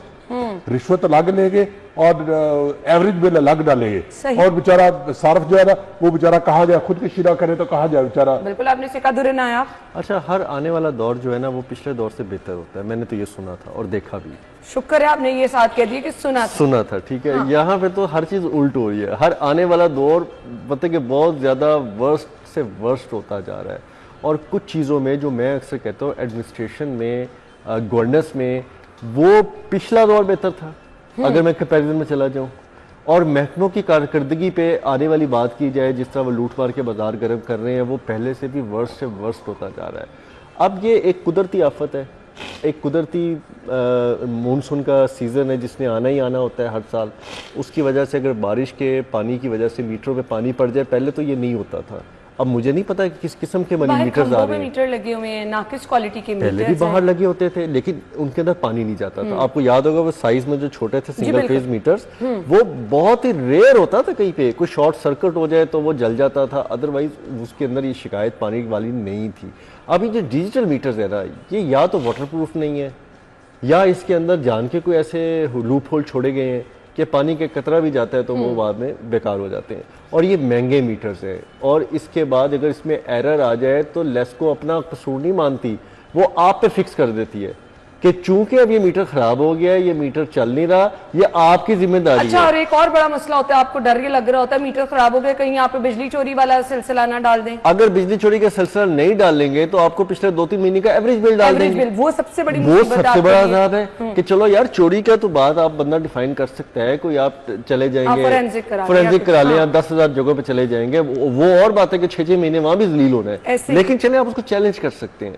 लेकिन अगर एवरेज बिल डाल के आपको कह दें कि जी आपका मीटर चूंकि शॉर्ट सर्किट की वजह से बंद हो गया था, उस पर पानी पड़ गया था, उसके डिजिटल मीटर में एरर आ गया था, अब हम आपको 3 महीने आप उसको चैलेंज नहीं कर सकते, ना चैलेंज कर सकते हैं ना उसके, क्योंकि एक एवरेज बिल आ रहा होता है ना आपका, उसकी एवरेज बना के आपको एक और बिल डाल देते हैं। अगर आपको ये कह देते हैं जी हमारे पास मीटर ही नहीं है तो क्या सारिफ क्या करे? अच्छा, अब उसमें इन्होंने एक और परेशानी खड़ी कर दी है। अब वो कहते हैं कि नया मीटर अप्लाई करना है या कोई मीटर अप्लाई करना है तो वो आपको कंप्यूटराइज तौर पर ऑनलाइन करना चाहिए। ऑनलाइन में आप क्यू में लगेंगे, ऑनलाइन में जब क्यू में लगेंगे तो एक लंबा सिलसिला वेटिंग का होगा। उसको बाईपास कराने के लिए सिफारिशें यहाँ पे हम सिपरा साहब जैसे दोस्तों को सिफारिश करवाएंगे कि यार हमारा मीटर करवा दें, मेहरबानी कर दे, और वो दूसरा रास्ता है, ठीक है। या हम फिर फातिमा बहन के भाई को जो है ना वो रिक्वेस्ट करेंगे तो वो उसके अंदर इम्प्लीमेंट हो जाएगा। तो ये प्रॉब्लम्स हैं, ये चीज़ें हैं, ये लोगों ने जो मीम्स बनाए होते हैं ना, ऐसे नहीं बनाए होते, उनकी जिंदगी के मसाइल होते हैं। और इसीलिए मैं आपको बताऊं कि सोशल मीडिया पे लोग ज्यादा इन चीजों को हाईलाइट कर रहे हैं जो वो जिंदगी के मसाइल से गुजर रहे हैं। बिल्कुल ऐसे ही है। अच्छा जी, जमीनों का हेरफेर करने वालों के खिलाफ नैब का शिकंजा जो है वो तैयार हो गया। पंजाब मुल्क का वाहिद सूबा है जहां तमाम रेवेन्यू रिकॉर्ड डिजिटलाइज कर दिया गया। ये डिजिटलाइज होने के बावजूद एलडी का तो आज तक नहीं हुआ। मैं ये तो खबर की मैं ही तरदीद कर देता हूँ, ठीक है जी। सही क्या ये जिसने खबर जारी की है मैं उसके हाथ जोड़ता हूँ कि मेहरबानी करें ऐसा काम ना करें। सिर्फ एलडीए में आगे देख लें, 2015 से डिजिटाइजेशन का प्रोसेस स्टार्ट है। चीफ सेक्रेटरी साहब जाहिद अख्तर जमान उस वक्त डीजी एलडीए थे जब वो खुद स्टार्ट करके गए थे। आज वो चीफ सेक्रेटरी पंजाब हो गए हैं। अब इंशाल्लाह वो अपनी मुद्दत पूरी करके रिटायर भी हो जाएंगे, लेकिन एलडीए में डिजिटाइजेशन नहीं हो रही। उनका रेवेन्यू रिकॉर्ड, उनका फाइलें, उनकी प्रॉपर्टी का रिकॉर्ड, उनका किसी किस्म का रिकॉर्ड जो है ना आज तक डिजिटाइज नहीं हो पा रहा। और उसके लिए भी उनको पंजाब लैंड रिकॉर्ड की खिदमत लेनी पड़ रही है कि जी एलडीए फेल हो गया, आप आ जाए मेहरबानी करके हमारा रिकॉर्ड कर दें। ऐसे ही है। एलडीए जमीनों का जो बोर्ड ऑफ रेवेन्यू ने रिकॉर्ड किया, पंजाब लैंड रिकॉर्ड अथॉरिटी बनी है, उसने काफी हद तक काम कर लिया, उसने काम रिकॉर्ड जो है डिजिटल कर लिया है। और जमीनों का पटवारी का जो रिकॉर्ड था, तहसीलदार का जो रिकॉर्ड था, जो जमीनों का रिकॉर्ड था, वो लैंड रिकॉर्ड जिसको कहते हैं, वो काफी हद तक हो गया। आप पैसों के बाद फर्द ले ही वही तो मैं कह रही हूं, लोगों का दुख सुने जाके चक्कर लगा लगा के तंग आ जाते हैं पटवारियों के ऑफिस के, लेकिन उनकी कोई सुनने वाला नहीं। शायद खोके साहब के पैसे की वजह से उनको कोई मुफ्त फर्द दे देता हो, लेकिन मैंने नहीं सुना कि किसी ने मुफ्त नहीं जी। 10 चक्कर ना लग जाएं, आपकी जेब से अच्छे खासे पैसे ना निकल जाएं, तब तक पटवारी साहिबान बैठे नहीं होते पटवार खानों में, उनके टाउट होते हैं। पूछे कहाँ गया जी वो साहब कितने विजिट गए ने, के 10 काम किए, वो करते कराते दे दिला के जो है ना वो उनको वहां से फर्दें मिलती है। और फर्द एक ऐसी चीज है जो आपको मैंडेटरी है बड़ी सारी चीजों में। आपकी ज़मीन का रिकॉर्ड है, आपकी ज़मीन की जो फ़र्द है वही आपके लिए एक चीज़ इंपॉर्टेंट है, और वो फ़र्द आपको जगह जगह चाहिए होती है। कभी किसी मामले के लिए, कभी किसी मामले के लिए, कभी किसी चीज के लिए। तो ये चीजें देखिए 100% तो मैं नहीं कह सकता, मैं तो इसको बहुत स्ट्रांगली डिसएग्री करूंगा और मेरे सुनने वाले भी करेंगे, आपके देखने वाले भी करेंगे कि जी कहाँ पे 100% डिजिटल हो गया है। मैं आज आप यहाँ बैठे या खोकर साहब बैठे अपने बुरे वाला की जमीन का मुझे अभी ऑनलाइन रिकॉर्ड निकाल के दिखा दें तो मैं मान जाऊंगा, मैं माजरत कर लूंगा कि गलत बात मैंने कर दी, ठीक है जी। वो जमींदार बैठ के अपनी जमीन का ऑनलाइन रिकॉर्ड जो है वो आप निकाल ले, बहुत कम है, हो रहा होगा, हो चुका भी होगा, मान लिया, लेकिन ये 100% नहीं है जी। बहुत सारे लोग अभी भी मसाइल का शिकार हैं। खैर इन मसाइल को हम वक्तन फवक्तन देखते हैं कि इस तरह की खबरों की सूरत में एड्रेस करने की कोशिश तो की जाती है। ये ऑनलाइन होना, डिजिटलाइज होना, इसमें बहुत सारे इश्यूज स्टिल हैं। आप अभी बैठ के खोल के अपना रिकॉर्ड देख ले, मिल जाएगा तो फिर कह दीजिएगा। ज़राई रिकॉर्ड 50% से ज़ायद जो है वो लिटिगेशन में। मिसाल के तौर पे आपके वाले साहब की जमीन थी, आपके बहन भाइयों ने मिल मिला के आपस में एक दूसरे पे पर्चे कर दिए, एक दूसरे पे लिटिगेशन कर दी। आपके चाचों ने, तायों ने, उनके चाचाजाद भाइयों ने, मामूजाद, उन्होंने जाके आप पे लिटिगेशन कर दी। तो मुझे बताए आप डिजिटल रिकॉर्ड में किसको शो करेंगे कि बिल्कुल ठीक कह रहे हैं। मेरे पास टाइम कम है, बहुत बहुत शुक्रिया। हम हेडलाइंस के बाद आएंगे। Welcome back once again. Programme के इस हिस्से में जी बहुत अहम टॉपिक पे गुफ्तगू करने वाले हैं। हम चाहते हैं कि आप तंदुरुस्त रहें, सेहतमंद रहें, तो बहुत सारी मुफीद चीज़ें जिनका बेहतर इस्तेमाल कैसे हो सकता है, कब हो सकता है, किन लोगों को करना चाहिए, हम आपको तरीके उसके बताते रहते हैं। आज का टॉपिक है हमारा शहद। रसूल खुदा सल्लल्लाहु अलैहि वसल्लम ने खुद फरमाया है कि शहद के बहुत सारे फ़ायदे हैं, बेतहाशा फ़ायदे हैं, और सिवाय एक मौत के तमाम बीमारियों का इलाज शहद में है। कुरान पाक की सूरह नखल में प्रॉपर तौर पर शहद के फ़वाइद और इसके मैक्सिमम कितने आपको किस तरह से फ़वाइद पहुंच सकते हैं वो तमाम चीज़ें बयान कर दी गई हैं। मेरे ख्याल से मुश्किल से कोई घर ऐसा होगा जहां पर वो दादियाँ नानियाँ हमारे बड़े बूढ़े नहीं बताते कि भी शहद को इसमें इस्तेमाल कर लो, इसमें इस्तेमाल कर लो। बहुत सारे लोग अपनी स्किन चमकाने के लिए शहद का इस्तेमाल कर रहे होते हैं। बहुत सारे लोग नज़ला, ज़ुकाम, बुखार की सूरत में हम अक्सर सुनते रहते हैं कि शहद का इस्तेमाल बहुत ज़्यादा मौसर है। बात हो वेट कम करने की तो हम देखते हैं बहुत सारे लोग शहद का इस्तेमाल कर रहे होते हैं। मुख्तलिफ खानों में इसका इस्तेमाल बहुत सारा मौसर है, मुख्तलिफ बीमारियों में इसका इस्तेमाल, बट हमने इसका इस्तेमाल बेहतरीन किस तरह से करना है, रूटीन में करने के फ़वाइद क्या हैं, शहद की अफादियत क्या है, ग़िज़ाई अहमियत क्या है, पहले इस पर रोशनी डालेंगे। इशल साकिब माहिर ग़िज़ायात हमारे साथ मौजूद हैं। अस्सलाम वालेकुम ईशल। वालेकुम सलाम। थैंक यू सो मच, बहुत बहुत शुक्रिया। शहद की ग़िज़ाई अहमियत पर पहले तो रोशनी डाल दें। अच्छा, हनी की बहुत ज़्यादा बेनिफिशियल प्रॉपर्टीज़ हैं, तो इसमें ये कि क्योंकि ये वो बेनिफिशियल एक फूड है या एक कह लें कि जो है फ्लूइड है जिसमें इतनी ज़्यादा हेल्थ बेनिफिट्स हैं कि वो आपको एक तो न्यूट्रिएंट्स भी प्रोवाइड करते हैं, प्लस उसका टेस्ट बहुत ज़्यादा अच्छा होता है। तो उसमें ये तो पहली तो बात है कि दिस इज स्वीट और ये नेचुरल शुगर्स हैं, तो हम लोग ये नॉर्मल जो नेचुरल सोर्सेज बी हाइव्स उससे डिराइव करते हैं। और उसके अलावा सेकेंड बिग थिंग इज कि इसमें चीनी जो है वो ज़्यादा ग्लूकोज को स्पाइक देता है, हनी उसकी निस्बत कम देती है। तो इसीलिए हम लोग रिकमेंड करते हैं कि जो डिज़र्ट्स या कोई भी इस तरह की आप जिस तरह पुडिंग्स हो गई या फिर आप बनाना ब्रेड बना रहे हैं कुछ भी इस तरह का, तो आप उसमें हनी ऐड करें तो वो ज़्यादा फ्लेवर को इन्हांस करेगा, प्लस उसके बेनिफिशियल प्रॉपर्टीज़ भी ज़्यादा हैं। उसके अलावा ये डाइजेशन में बहुत एड करता है। तो जिस तरह कहा जाता है कि वेट लॉस, तो वेट लॉस एक बड़ी डिफरेंट डोमेन हो जाती है। डायरेक्ट अगर इसका ताल्लुक नहीं भी है वेट लॉस के साथ, तो फिर भी ये आपके डाइजेशन को इतना इम्प्रूव कर देता है कि आपको जो है मेटाबॉलिक रेट फास्ट कर देता है, जिसकी वजह से क्या होता है कि जिनको डाइजेस्टिव इश्यूज की वजह से कॉन्स्टिपेशन और ये प्रॉब्लम्स हो रही होती हैं, उनका डाइजेशन इंप्रूव होकर फिर वेट लॉस में वो हेल्प करता है।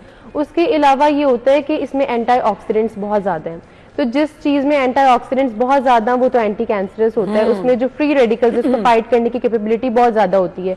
तो उसमें क्या होता है कि ये कैंसर्स को प्रिवेंट करता है। तो बहुत सारे अच्छा जनरली क्या होता है फ्रूट्स और वेजिटेबल्स भी एंटीऑक्सीडेंट रिच होता है, लेकिन हनी ज़रा ज़्यादा है। तो हनी का इस्तेमाल जो है आपकी इम्यूनिटी बूस्ट कर सकता है। अगर आप विंटर्स में स्पेशली, क्योंकि विंटर्स में हमारी इम्यूनिटी इस तरह से वीक हुई होती है कि एक वल्नरेबल सिचुएशन होती है, हमारी ठंड बहुत ज़्यादा होती है, हमारी बॉडी बहुत फाइट कर रही होती है टू थ्राइव उस मौसम में, तो इसीलिए उसमें हनी रिकमेंड किया जाता है कि हनी जो है ना वो आपको हेल्प आउट करता है इन्फेक्शन से फाइट करने में। कोई कॉफ है, खांसी हो रही है, बहुत ज़्यादा खांसी है फॉर एग्जांपल, ठीक नहीं हो रही, और इस तरह के रात को इरिटेटेड थ्रोट रहता है, तो उसमें हनी का इस्तेमाल बहुत अच्छा है। आप वो इस्तेमाल करें, उसके अंदर आप डिफरेंट एजेंट्स और ऐड कर सकते हैं। मैं आपको एक बेसिक सा बता देती हूँ। उसमें ये होता है कि जिंजर जूस थोड़ा सा डाल के उसके अंदर हनी के अंदर थोड़ा सा ब्लैक पेपर आप वो ऐड करके लें, तो ये एक नेचुरल कॉफ सिरप है। तो आपको कॉफ से प्रिवेंट करता है। और अगर आप for example due to some reason हम फॉरेन नहीं जा सकते, रात का वक्त है और बहुत ज्यादा खांसी हो रही है, आप देखेंगे इतनी खांसी होती है कि सांस आना बंद हो जाता है, बिल्कुल ऐसे होता है बहुत ज्यादा। तो उसमें ये होता है कि आप हनी का यूज करेंगे तो वो बहुत बेनिफिशियल है। हनी आपको प्रिवेंट करेगा, फौरन से रिलीफ दे देगा, सूद कर देगा थ्रोट को, और वो आप ऑटोमेटिकली फील करेंगे ओवर द टाइम आपका थ्रोट जो इन्फेक्शन था वो भी खत्म हो गया, क्योंकि उसने सूद कर दिया। क्योंकि हमारी बॉडी में नेचुरल हीलिंग कैपेबिलिटी होती है, अगर हम मेडिसिन की बजाय थोड़ा सा प्रोलॉन्ग कर लेना उस चीज को, तो हमारी बॉडी खुद ही फाइट कर देती है, इसीलिए हमारी बॉडी में एंटीबॉडीज होती हैं। इसी तरह ये जो हनी है वो डायबिटिक पेशेंट्स भी ले सकते हैं, लेकिन मॉडरेशन में, मतलब इस तरह नहीं है कम्प्लीटली उनको प्रोहिबिटेड है। इसी तरह और एक बहुत अच्छा इसका बेनिफिशियल यूज है, वो सुपरफिशियली भी आप लगा सकते हैं, यानी कि अगर किसी को फॉर एग्जांपल कट्स लगे हैं स्किन पे, कोई इन्फेक्शन हो गई या फिर किचन में काम करते हुए नाइफ ही लग गई है, तो वो वूंड एक ओपन हो जाता है, तो वो एक सरफेस बन जाती है, उसमें फंगल इन्फेक्शन भी हो सकती है, माइक्रोबियल भी उसमें इन्फेक्शन हो सकती है। तो अगर आप हनी सुपरफिशियली ऊपर लगा दें तो उसमें चांसेस होते हैं कि वो प्रिवेंट हो जाए। एक तो उसको कवर कर देता है प्रॉपरली, आपके स्किन के लिए बहुत अच्छा है, और दूसरी बात है इसमें फंगल ग्रोथ नहीं होगी, माइक्रोबियल ग्रोथ नहीं होगी। इसी तरह अगर हाथ जल जाता है या हाथ के अलावा कोई भी बॉडी पार्ट जल जाता है, तो हनी में बहुत ज्यादा हीलिंग प्रॉपर्टीज है, तो उसको हील कर देगा, बजाय से कि आप फॉरेन से, क्योंकि घर पे हमारी पैंट्री में मौजूद होता है। अच्छा, ये तो आप बड़ी जबरदस्त आपने चीज बता दी। हम तो समझते थे सिर्फ खाने का या रंग गोरा करने वाली क्रीमों में या आपको स्किन अपनी ब्राइट करने के लिए। अब कहीं पर किचन में काम करते हुए कुछ आपको लगता है कि कट लग गया है या आपके हाथ पे कोई इन्फेक्शन वगैरह हो गया, तो आप हनी का इस्तेमाल करेंगे तो जल्दी हील हो जाएगा आपका जख्म। बड़ा अच्छा आपने एक टोटका हमें बता दिया। बिल्कुल, और इसके अलावा ये स्कार भी नहीं छोड़ता। अच्छा, तो अगर बर्न है फॉर एग्जाम्पल बहुत ज्यादा कोई 3rd डिग्री या 2nd डिग्री बर्न हो गया तो दैट इज अनदर थिंग, वो तो हॉस्पिटलाइजेशन रिक्वायर्ड होती है। लेकिन किचन में जो बर्न्स होते हैं थोड़ा बहुत माइनर बर्न्स, अगर आप उस पर फॉरन लगा दे तो it doesn't leave a mark behind, तो वो आपकी स्किन वैसे ही इंटैक्ट होती है। जब वो पील होगी तो बिल्कुल, क्योंकि वो उसको हील कर देता है, हीलिंग प्रॉपर्टीज होती है इसके अंदर। पर ये आपने आइडेंटिफाई करने के रियल हनी हो, और जो है ना, अच्छा हनी में भी ये कि अगर डार्क कलर का हनी आप यूज करते हैं ना तो दैट इज मोर बेनिफिशियल, उसमें जरा ज्यादा कैंसर फाइटिंग एजेंट्स होते हैं, एंटीऑक्सीडेंट जरा ज्यादा होते हैं, तो कलर पे भी डिटरमिन कर रहा होता है कि कौन सा जो है आपको यूज करना चाहिए। अच्छा, अब इसका इस्तेमाल किस किस तरह से हम कर सकते हैं, बच्चों में बड़ों में इसका इस्तेमाल किस तरह से होता है, उस पर हम नेशनल से बात करनी है। अभी आपको लाइव लिए चलेंगे सदर अंजुमन ताजरान मुजाहिद मकसूद भट्ट साहब इस वक्त इजहार ख्याल कर रहे हैं। आज की हड़ताल ने ये साबित कर दी है कि ये कितनी की कामयाब है। और रही बात, हमने लाहौर की कॉल, क्योंकि हम अंजुमन ताजरान लाहौर, हमने लाहौर के तौर पे कॉल दी थी, तो लिहाजा मैं फेडरेशन को कहूंगा कि अपनी लड़ाई चैम्बरों से खुद लड़ें, ताजरों को इसके दरमियान में मत घसीटें। ताजर अपने हकूक के लिए पहले भी इकट्ठे थे, आज भी इकट्ठे हैं, इंशाल्लाह आइंदा भी इकट्ठे रहेंगे। जी, इसमें बड़ा क्लियर है, 37AA जो शक की बुनियाद पे ताजर को गिरफ्तार किया जाएगा, कि उसकी हम मजम्मत करते हैं कि भाई अगर शक है किसी पे उसे नोटिस दें, उसके खिलाफ मालूमात करें। ये नहीं कि आप एक शरीफ शहरी पे जिसने कोई ऐसी गलती की भी ना हो उसको गिरफ्तार करके उस पे सारी उम्र का एक धब्बा लगा दें कि ये खुदा ना ख्वास्ता ये करप्शन करता है। अगर इस्लाह करनी है, दारों के अंदर इस्लाह करें, जो दारों के अंदर रिश्वत लेते हैं उनकी इस्लाह करें, कि भी ऐसी काली मछली, गंदी मछलियों को जो है बाहर निकालें, काली भेड़ों को बाहर निकालें, कि जो महकमे को, मुल्क को और ताजरों को नुकसान पहुंचा रही हैं।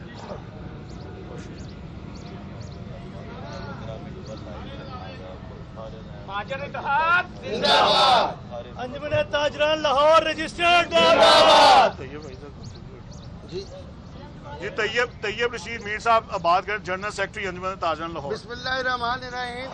आज जो FBI ने हमारा काला कानून बनाया है उसके खिलाफ ताजर बरादरी आप देख रहे हैं कि कैसे मुतहिद होकर खड़ी है। तमाम लाहौर की, अभी मैं कैंट से गुजर के आया हूँ, कैंट की तमाम मार्केटें बंद है, फिरोजपुर रोड बंद है, हाल रोड बंद है, गुलबर्ग बंद है। इसका मतलब कि हमारे से ज्यादा ताजर परेशान है। जब ताजर परेशान हो गया तो लीडर क्या करेंगे, वो तो मजबूर होकर आपके सामने खड़े होंगे। हम इल्तमास करते हैं अब आप इख्तियार से, हम आर्मी चीफ से भी दरख्वास्त करते हैं कि इनको बताएं कि ताजरों के साथ ज्यादती ना करें, ये पाकिस्तान की रीढ़ की हड्डी है। हम इसके ऊपर आपका बहुत शुक्रिया अदा करते हैं। FBI का काला कानून नामंजूर, नामंजूर। FBI की गुंडागर्दी नहीं चलेगी, नहीं चलेगी। बिस्मिल्लाहिर्रहमानिर्रहीम। आज आपकी यहाँ पर जो मौजूदगी है वो इस बात की गवाह है कि आज की हड़ताल कितनी कामयाब हुई है और लोगों के अंदर कितनी नफरत पाई जाती है। और इस कानून के खिलाफ पूरे पाकिस्तान की ताजर बरादरी एक है, उनके अंदर कोई नफाक नहीं है। ये चंद बड़े सरमायादार जिनके मफादात हैं हुकूमत से, वो इस किस्म की बातें और अफवाहें फैलाते हैं कि जी हमारे मुज़ाकरात जो है कामयाब हो गए। तो भाई नोटिफिकेशन दिखा दो, क्यों नहीं नोटिफिकेशन दिखाते हो? सारा झूठ का पलंदा है। इस तरह की हरकतें करनी अच्छी बात नहीं है। ताजर बरादरी इत्तेहाद जिंदाबाद। हम कोई सियासी जमात नहीं है जो हमारे साथ इस किस्म का झूठा प्रोपेगेंडा करे। हम एक पुरअमन जमात है, कारोबारी है, और क्यों हम इसके खिलाफ है? अंजुमन ताजरान लाहौर रजिस्टर्ड हर जो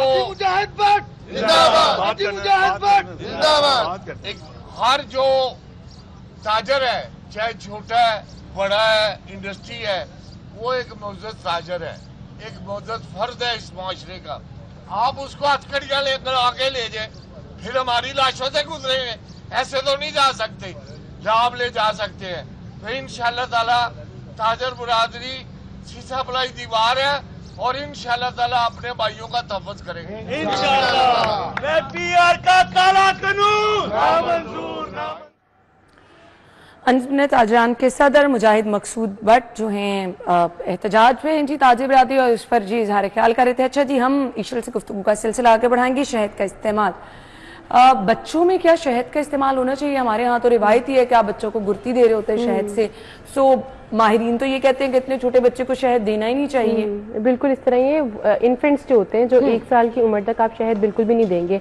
हमारे यहाँ कॉमन प्रैक्टिस है कि बच्चा जब पैदा होता है तो पहली चीज ही हनी दी जाती है, मेरा जो बहुत गलत अप्रोच है।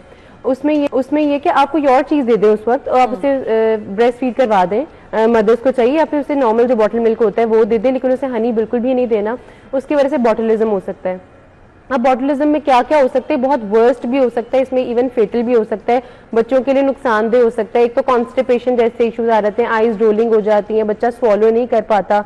आप उसे दूध देते जा रहे हैं लेकिन बच्चा खा ही नहीं रहा, पी ही नहीं सकता वो दूध।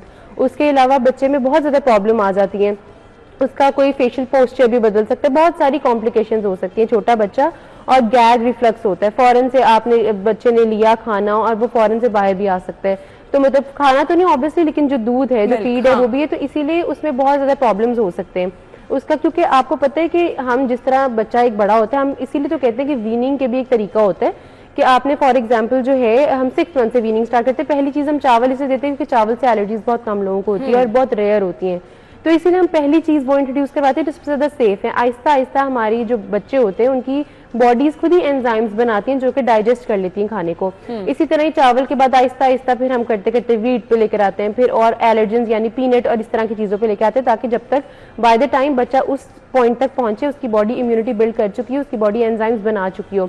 लेकिन छोटा बच्चा जो है, इन्फेंट 1 साल से छोटा, वो डाइजेस्ट नहीं कर सकता, उसकी बॉडी में एंजाइम्स नहीं है, उसकी बॉडी फंक्शन ही नहीं कर सकती उसको। और क्वांटिटी भी मैटर करता है, कि बहुत ज्यादा क्वांटिटी दे दें तो हॉस्पिटलाइजेशन हो सकती हैं बच्चों में। तो इसीलिए बहुत ज्यादा डेडली है, इसको बल्कि अवेयरनेस स्प्रेड होनी चाहिए लोगों में कि हमने नहीं देना। तो एक चीज तो वाज़ेह है जी कि छोटे बच्चों में शहद बहुत खतरनाक है, 1 साल से कम उम्र के बच्चों में, और हमारे यहाँ ये प्रैक्टिस है। अच्छा, बड़े कहते हैं घर में बच्चे का गला खराब हो गया, बहुत छोटा पानी में जल्दी से शहद डाल के इसको दे दो। नहीं, बहुत रॉन्ग अप्रोच है। और बच्चे को आपको पता है शुगर और सॉल्ट तो हम वैसे ही नहीं देते, हम अब तो 1 ईयर प्लस भी नहीं एट टाइम्स हम बच्चों को दे रहे होते हैं कि बस ठीक है वो अडेप्ट कर जाए, ना शुगर लेना, सॉल्ट लेना, लॉन्गर रन अच्छा होता है। लेकिन ये कि हनी जिस तरह की चीजें उनको इतने बचपन में दे देना, वो उनके लिए प्रॉब्लमेटिक हो सकता है और फौरन से ही आपको प्रॉब्लम्स अपीयर होने लग जाएंगी। तो इसीलिए बच्चों को नहीं देते। और जो प्रैक्टिस करते हैं लोग, जो पैदा होते देते हैं, उसमें सुन्नत भी फर्क है, उसमें खजूर और वो दिया गया था, 2 वो रिलीजियस प्रैक्टिसेस फर्क है, लेकिन हनी तो बिल्कुल भी प्रोहिबिटेड है।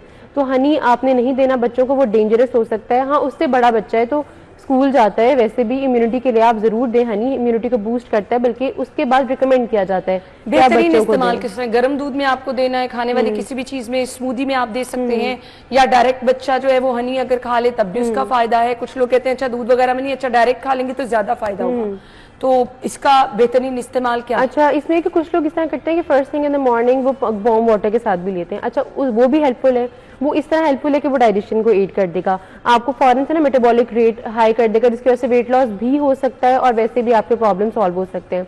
सेकंड थिंग इज जो आपने कहा स्पून के साथ ले सकते हैं, उससे लेने का एक बहुत बड़ा फायदा ये होता है, आपने देखा होगा कि अक्सर लोग जिनको गैस्ट्रिक इश्यूज हैं वो क्या करते हैं, खाना खाने से आधा घंटे पहले उन्हें कैप्सूल्स लेने पड़ते हैं। कैप्सूल्स किस लिए होते हैं कि स्टमक को लाइन अप कर ले, ताकि जो भी खाना है उनको डिस्टर्ब ना करे, रिफ्लक्स ना हो, उनको अल्सर्स ना हो, यानी अक्सर गैस्ट्रिक स्टमक में ब्लीडिंग भी स्टार्ट हो जाती है, अल्सर्स हो जाते हैं, जख्म हो जाते हैं। तो इसीलिए उसका जो हनी है ये नेचुरल एक सोर्स है जो आपके स्टमक को लाइन अप कर लेता है और उसके आपको प्रॉब्लम नहीं होता। जो अगर आप वैसे ही लेंगे चम्मच के साथ तो वो स्टमक को फौरन जाके सराउंड कर लेगा और फिर इसके अलावा फूड पॉइजनिंग जैसे चांसेस नहीं होते। तो फूड पॉइजनिंग अगर आपको पता लग रहा है कि अगर आप कोई रिस्की खाना खा रही हैं इसमें, तो आप हनी पहले ले लें तो वो लाइन अप कर लेगा स्टमक को। तो ये इसको वैसे लेने का फायदा है। दूध में फायदा ये कि बच्चे जनरली वैसे स्पून के साथ नहीं लेते क्योंकि विस्कोसिटी इसकी थोड़ी हाई होती है, जरा थोड़ा डेंस होता है, बच्चों को टेक्सचर नहीं पसंद आता एट टाइम्स, और वो इतना स्वीट होता है कि फिर हम रिकमेंड भी नहीं करते। तो आप उसको दूध में भी डाल के दे सकते हैं अगर बच्चा बीमार है या फिर आपको फील हो रहा है कि अच्छा कोल्ड एंड कॉफ के सिम्टम्स आ रहे हैं और छोटा बच्चा है, अभी 1 साल से बड़ा है, तो आप उसको फीडर जो होता है, नॉर्मल जो बॉटल होता है, उसके अंदर डाल के आप हनी दे सकते हैं, या फिर आप वैसे भी वार्म मिल्क में लाजमी दें इसको। उसके अलावा जब हम बड़े हो जाते हैं और हमें ऑब्वियसली हमने शुगर को कट करना होता है बिकॉज वो आर्टिफिशियल स्वीटनर है, तो हमने नेचुरल स्वीटनेस पे शिफ्ट होना होता है, तो उसमें हनी इज़ वेरी बेनिफिशियल। उसमें आपने ये करना होता है कि हनी जो है आप अपनी डिजर्ट्स में डालें, आप उसको आइसक्रीम्स में भी डाल सकते हैं, आइसक्रीम भी हेल्दी बन सकती है बाय द वे, लाजमी नहीं उसमें क्रीम का कंटेंट हो ही। आप योगर्ट को फ्लेवरिंग के लिए ऐड करें बच्चों के लिए, अगर बच्चे नॉर्मल योगर्ट नहीं खाए तो आप थोड़ा सा डाल सकते हैं, दैट इज़ वेरी गुड। उसके अलावा जो हम डिजर्ट्स बनाते हैं, कोई भी डिजर्ट हो, उसमें चीनी का बहुत अच्छा रिप्लेसमेंट है। मतलब बहुत सारे लोगों को स्टीविया का फ्लेवर नहीं अच्छा लगता या उन्हें लगता है थोड़ा सा बिटर आफ्टर टेस्ट है और उनको इस तरह की कॉम्प्लिकेशन भी नहीं है हेल्थ की, तो वो विद इन मॉडरेशन जो है एक मॉडरेट रेंज के अंदर हनी ले सकते हैं। अच्छा, शहद को स्किन पे भी लगाया जा सकता है? बहुत अच्छा है स्किन पे लगाने के लिए। जिस तरह आपको पता है कि जो पिगमेंटेशन हो जाती है स्किन पे या कोई इस तरह के प्रॉब्लम्स आते हैं, डिहाइड्रेशन, एक्सट्रीम स्वेयर हो जाती है और आपके स्किन पे सिम्टम्स अपीयर होने लग जाते हैं, तो उसके लिए बहुत अच्छा है। फेस पैक्स में डलता है, बल्कि इतनी ज्यादा प्रमोट की जाते हैं वो सोप्स जो, अच्छा हमारे एक कॉमन कॉन्सेप्ट है, आप देखेंगे कि घर पे वो चीजें पड़ी होंगी मिल्क एंड हनी, लेकिन हम लोग हमेशा मार्केट से वही चीज उठाएंगे जिसमें मिल्क एंड हनी हो। हम ये भूल जाते हैं कि घर पे भी यही चीजें हम ये लगा सकते हैं, तो वो इतना, और उनमें एट टाइम्स होता भी नहीं है वो जो हमें बताया जा रहा है कि मिल्क एंड हनी इन चीजों में होता भी नहीं, तो आप वो घर पे लगाएं। आप घर पे जो है अपनी नॉर्मल जो प्रैक्टिसेस हैं, आपको पता है रॉ मिल्क के साथ बड़ा अच्छा होती है, क्लेंजिंग होती है और ये बड़ा अच्छा टोनर है स्किन के लिए, और आपको जो रॉ मिल्क होता है वो आपकी स्किन को बड़ा इन्हांस करता है, ब्राइटन अप कर देता है। अगर इस तरह उसमें आप हनी और थोड़ा सा लेमन डाल देंगे तो वो और ज्यादा इन्हांस करेगा लुक्स को और स्किन को थोड़ा सा टाइटन भी कर देता है। जब आप पैक्स में लगाते हैं, कॉफी में डाल के लगाएं तो डी टैनिंग कर देता है, तो बहुत ज्यादा, मतलब ये इसके हर तरह से फायदे, इवन बर्न से लेकर स्किन की ब्यूटी तक, और इवन कुछ तो बालों के मास्क में भी डलता है, तो ये बहुत अच्छा है, ये लाजमी लगाएं। चलें जी, स्किन के इतने जबरदस्त टोटके बता दिए हैं जी, तो आपने जरूर मिल्क, हनी और इसके साथ साथ लेमन यूज करके हमें बताना है कि आपको फीडबैक कैसा लगा जी। हमें जरूर आपने बताना है जी किस तरह का ये टोटका था। ऑल्दो ये चीजें बड़ी नेचुरल होती हैं, इनका कोई साइड इफेक्ट नहीं होता, ये आपको फायदा ही फायदा पहुंचाती हैं। तो शहद के फायदे आज हमने डिस्कस कर लिए हैं। जीशन, बहुत बहुत शुक्रिया आपके टाइम के लिए। हम ब्रेक के बाद आपको ज्वाइन करेंगे, स्टे विद अस।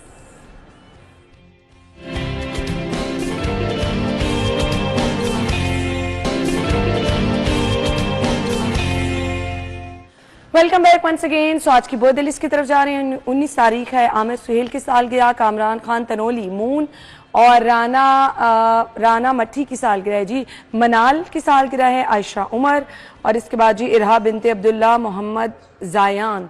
आप सब लोगों को बहुत बहुत मुबारकबाद। Wish you a very happy birthday.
Happy birthday once again. आपकी सालगिरह को भी हम स्पेशल बनाएंगे, अपनी पिक्चर्स हमें भिजवा दें, प्रोग्राम का हिस्सा बन जाएं।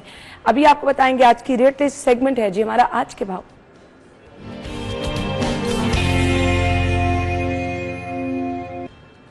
हमारे साथ हमारे रिपोर्टर तलहा मौजूद हैं। ओपन मार्केट में रेट लिस्ट उनके पास है, ओवर टू यू।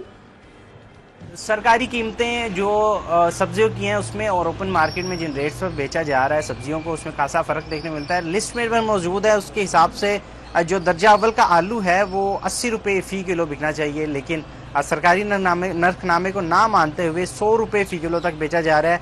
प्याज की सरकारी कीमत 45 रुपये है, लेकिन वो भी 60 रुपये फ़ी किलो तक बिक रहा है। टमाटर की सरकारी कीमत 65 रुपये, लेकिन 80 रुपये फ़ी किलो बिक रहा है। लहसुन की सरकारी कीमत 195 रुपये है, लेकिन वो भी 250 रुपये फ़ी किलो तक बेचा जा रहा है। अदरक थाईलैंड 430 रुपये फ़ी किलो बिकना चाहिए, लेकिन वो भी 500 रुपये तक बेचा जा रहा है। बैंगन की सरकारी कीमत 142 रुपये मुकर्रर की गई है, लेकिन वो भी 160 रुपये फ़ी किलो तक बेचा रहा है। फूल गोभी की अगर बात की जाए तो 162 की बजाय 180 रुपये, बंद गोभी 114 की बजाय 130 रुपये, जबकि अरवी की कीमत 133 की बजाय 150 रुपये फ़ी किलो तक बेची जा रही है। अगर मजमूई तौर पर अगर मैं बात करूं तो सरकारी नरखनामे और ओपन मार्केट में तकरीबन 20 से 30 रुपये फ़ी किलो के हिसाब से जो कि इजाफा करके बेचा जा रहा है। और शहरियों की जानिब से अपील की जा रही है कि प्राइस कंट्रोल मजिस्ट्रेट इस पर नोटिस लें और जो सरकारी नरखनामे। जी thank you so much. Talha हमारे साथ मौजूद है, रेट लिस्ट उन्होंने बताई। जी हम चाहते हैं आप मार्केट में जाने से पहले अपना माइंड बना के जाएं कि सब्जी महंगी कितनी है। ऑब्वियसली वहां जाकर परेशान होंगे, जेब में इतने पैसे नहीं होंगे। हम आपकी मुश्किल आसान कर देते हैं। ब्रेक के बाद आएंगे, stay with us. Welcome back once again. बहुत बड़ी मुश्किल आपकी आसान करने वाले हैं, क्योंकि इस बड़ी मुश्किल का सामना मेरे समेत बहुत सारे घरों में रहता है। जब आपको पता चलता है ना कि शहद की इतनी सारी अफादियत है, तो हर किसी की कोशिश होती है फौरन जाएं घर में शहद तो लाजमी रखें। बहुत सारे घरों में मौजूद भी होगा, तो अपनी शहद की बॉटल्स सामने ले आए, क्योंकि हम आपको बताने वाले हैं आपका शहद असली है या नहीं है। आप महंगा तरीन शहद ले आए, समटाइम ब्रांडेड शहद ले आए। अब तो मुख्तलिफ ब्रांड्स के भी शहद आ गए हैं जो कि 100% दावा ये करते हैं कि उनका शहद असली शहद है। डब्बे पे ये लिखे हो ना कि असली शहद, सवाल ही नहीं पैदा होता वो असली शहद होगा। असली शहद आज आप अपना निकाल के लेके आए, आपके शहद जो घर पड़ा है उसके ऊपर जरूर लिखा होगा कि जी असली शहद है, 100% रिकमेंडेड है यहाँ से यहाँ से यहाँ से। लेकिन वो असली है या नहीं है हम आपको बताने वाले हैं निशानियां। हो सकता है जो मेरे घर शहद पड़ा है वो भी नकली निकला है, तो मैं इस पर बिल्कुल नहीं हूँ, क्योंकि हकीम साहब आज हमारे साथ मौजूद हैं, मुख्तलिफ शहद की बॉटल्स। तो हकीम साहब ने कहा था कि आपने खुद सिलेक्ट करना है शहद आप कौन सा उठा रही हैं। डिफरेंट कलर हैं और मैं भी एक्सपीरियंस कर चुकी हूँ। अस्सलाम वालेकुम हकीम साहब। वालेकुम अस्सलाम व रहमतुल्लाहि व बरकातहू। ठीक ठाक हैं आप? अल्हम्दुलिल्लाह। अच्छा जी, मैं अपना एक्सपीरियंस बता दूं। 2-3 दफा जब डिफरेंट टाइम में हकीम साहब शहद आया मेरे घर, कलर भी डिफरेंट था, थिकनेस भी डिफरेंट थी एंड यस टेस्ट भी डिफरेंस था, बट सबके ऊपर यही लिखा था कि ये असली शहद है। सम टाइम तो हमने कोशिश की कि खुद जहाँ से 1-2 दफा जाना हुआ नॉर्दर्न एरियाज में, वहां से भी शहद लेकर आए। उस शहद की शक्ल भी डिफरेंट थी, जायका डिफरेंट था और 100% असली शहद। बट असली शहद अक्सर ऐसा होता है, आप फ्रिज में रखें, चीनी ऊपर आ जाती है, नीचे एक ब्राउन सी लाइन आ जाती है, तय सी बन जाती है, सो वो फिर असली शहद होता है। असली शहद होता क्या है हकीम साहब? 1, 2, 3, 4, 5 तरह के शहद हैं, ये मुख्तलिफ है? ये मुख्तलिफ है सारे, 5 के 5 मुख्तलिफ है। 5 की अफादियत बहुत है और मुख्तलिफ है, अफादियत भी मुख्तलिफ है। अच्छा जी, सो मैं एक शहद उठा लूं? हाँ, पहले तो आप ये इसमें से बोतल निकालें जो आपको लग रहा है कि वो सबसे अच्छा है। अब ये मेरा भी इम्तिहान है, पता नहीं मैं पास होती हूँ कि नहीं। कलर देख लेते हैं जी, ये बहुत डार्क ब्राउन है, ये भी, और ये थोड़ा ब्लैकिश में है। ये वाला ले लेती हूँ। हाँ जी, अच्छा इसमें ना आपने ये वाला शहद पकड़ा है, एक ये शहद है, एक ये शहद है। देखिए देखने में ना दोनों तकरीबन मिलते जुलते लगते हैं, लेकिन ये वाला शहद बहुत ज़्यादा बेहतरीन है। आपने ज़बरदस्त, मैंने बेहतरीन शहद का इंतखाब आपने सबसे बेहतरीन शहद का इंतखाब किया। अच्छा, हम अक्सर हदीस की वजह से या कुरान में चूंकि आया है, इस वजह से इसको बहुत ज़्यादा सुन्नत समझ कर इस्तेमाल करते हैं। कुरान में इसका जिक्र है, फ़ीही शिफ़ाउ लिन्नास, ये शिफा है लोगों के लिए, ठीक है। उसके बाद हदीस में आता है कि 2 ही चीज़ें जो हैं सबसे बेहतरीन है आपके लिए, वो शहद है और कुरान है, ठीक है, जिससे आप सबसे बेहतरीन कंफर्टेबल फील करते हैं, ठीक है। तो इसमें हम अक्सर औक़ात शहद की इस अफादियत की वजह से, हमारे प्यारे नबी हज़रत मोहम्मद सल्लल्लाहु अलैहि वसल्लम की वजह से कि हमारे नबी ने पिया तो इसकी कितनी अफादियत होगी, हम हर शहद, जो भी शहद, जैसे आपने कहा जहां पर भी लिखा हो शहद जी उसकी अफादियत है, हम ले लेते हैं। और अक्सर शुगर पेशेंट धड़ाधड़ शहद खा रहे होते हैं कि ये जो सुन्नत है। अब उसमें सबसे पहली बात, आप क्या शहद 1 नंबर ले रहे हैं? सबसे बड़ा सवाल अब देखें कितनी दुनिया है, इतना शहद कहाँ से आ गया? ठीक है, अब सबसे ज्यादा शहद फार्मी शहद मार्केट में है। अच्छा। अब फार्मी शहद जो है वो एक जगह मुंतखब करके आपने एक प्लॉट लिया, प्लॉट के अंदर आपने वो बॉक्स रखे हैं, उसी एरिया में जो मक्खियां हैं उसी एरिया की सिर्फ वही वो शहद में आएंगी, तो वो सुन्नत के करीब नहीं है, ना वो सुन्नत वाला शहद है। अच्छा जी, सुन्नत शहद जो है जंगली शहद, वो मक्खी जो है दूर दूर जाती है, कहीं कहीं से वो कौन सी जड़ी बूटियों से उसने वो रस लिया, वो ऐसे जब वो इस तरह की मक्खियां आती हैं तो वो शिफा के लिए है कि उन्होंने जगह जगह से, नकल में जिक्र भी इसी तरह से है। नहल में बिल्कुल ऐसा यही जिक्र है। अब वो शहद, अब उसमें देखें, अब ये भी देखने में देखें बड़ा खूबसूरत, आप निकालेंगे ना चम्मच से निकालें कितना प्यारा है, लेकिन ये फार्मी शहद है। अच्छा। अब इसको अब देखें कितना मिलता जुलता है, आम लोग इसमें जो है धोखा खा जाते हैं, और ये थिक भी ज्यादा है देखने में। अच्छा मैं निकाल के दिखा देती थोड़ा सा निकाल के, ये देखिए थिक भी ज्यादा है। मुझे असली शहद की ना हकीम साहब आपने पहचान बतानी है कि हम अपने नाज़रीन को, अब ये देखें ना, मुझे तो ये देखें थिकनेस वाकई ज्यादा है जी। अच्छा, इसमें बहुत सारे लोग ना बहुत सारी चीजें बताते हैं, कलर का डिफरेंस भी कि आप पानी में डालें तो जो नीचे बैठ जाए वो 1 नंबर है, जो नहीं बैठता वो 2 नंबर है। दूसरा, जैसे आपने चीनी वाली बात की, लेकिन हमने जो इतना एक्सपेरिमेंट किया, खुद गए हैं, देखा है, जब तक आप शहद खाएंगे नहीं आपको पता नहीं चलेगा। अच्छा, टेस्ट करना पड़ेगा। सबसे पहले आप टेस्ट करें। मैं रज़ाक साहब ये प्लीज दिखा दें, दोनों शहद का ना कलर डिफरेंस है, ये ज्यादा ब्राउन है और ये वाला जो है ये लाइट सा ब्राउन है जी। ये हमने कौन सा शहद कहना है हकीम साहब? मैं लेने जा रही हूँ ना आपने जब भी शहद लेने जाना है उन्हें कहें हमें देसी शहद चाहिए और छोटी मक्खी का और बेरी का शहद चाहिए। अच्छा। बेरी का शहद सबसे अच्छा होता है, उसमें मिठास कम होती है। ठीक है। और सबसे ज्यादा इफेक्टिव वही वाला शहद है जो बेरी का शहद है। ठीक है। तो बेरी का शहद लेना है। अक्सर जहां पे भी आ जाएगा बहुत अच्छे लोग भी हैं, वो पहले बता देते हैं ये फार्मी है, ये देसी है। आपने देसी ही इस्तेमाल करना है। कुछ छोटी मक्खी के शहद की निशानियां बता दें जिसको हम असली शहद कह रहे हैं, जिसके फायदे ज्यादा है। बेरी का शहद होगा, छोटी मक्खी का, उसके अच्छा 2 चीजें देख लें, ये भी छोटी मक्खी का शहद है देसी। अच्छा, जो देसी शहद होगा, हाँ, अच्छा मैंने आपको ये कलर वाली बात बता दूं, ये पहली कटाई, दूसरी कटाई, तीसरी कटाई ऐसे होता है कि ये पहले उतारा गया, ये बाद में उतारा गया, फिर मौसम के हवाले से कब उतारा, फिर दरख्तों के हवाले से। अब बेरी के ऊपर भी शहद लगता है, सरसों जो फूल उसके ऊपर भी शहद लगता है। ठीक है, ये मेरे पास पड़ा हुआ बनफशा, ये अब खांसी के लिए हम सिर्फ यही देते हैं। आपका गला खराब है, खांसी है, नजला है, जुकाम है, सांस का मसला है, सिर्फ ये शहद 1 चम्मच खा लें बस, फौरी तौर पर तबीयत बेहतर।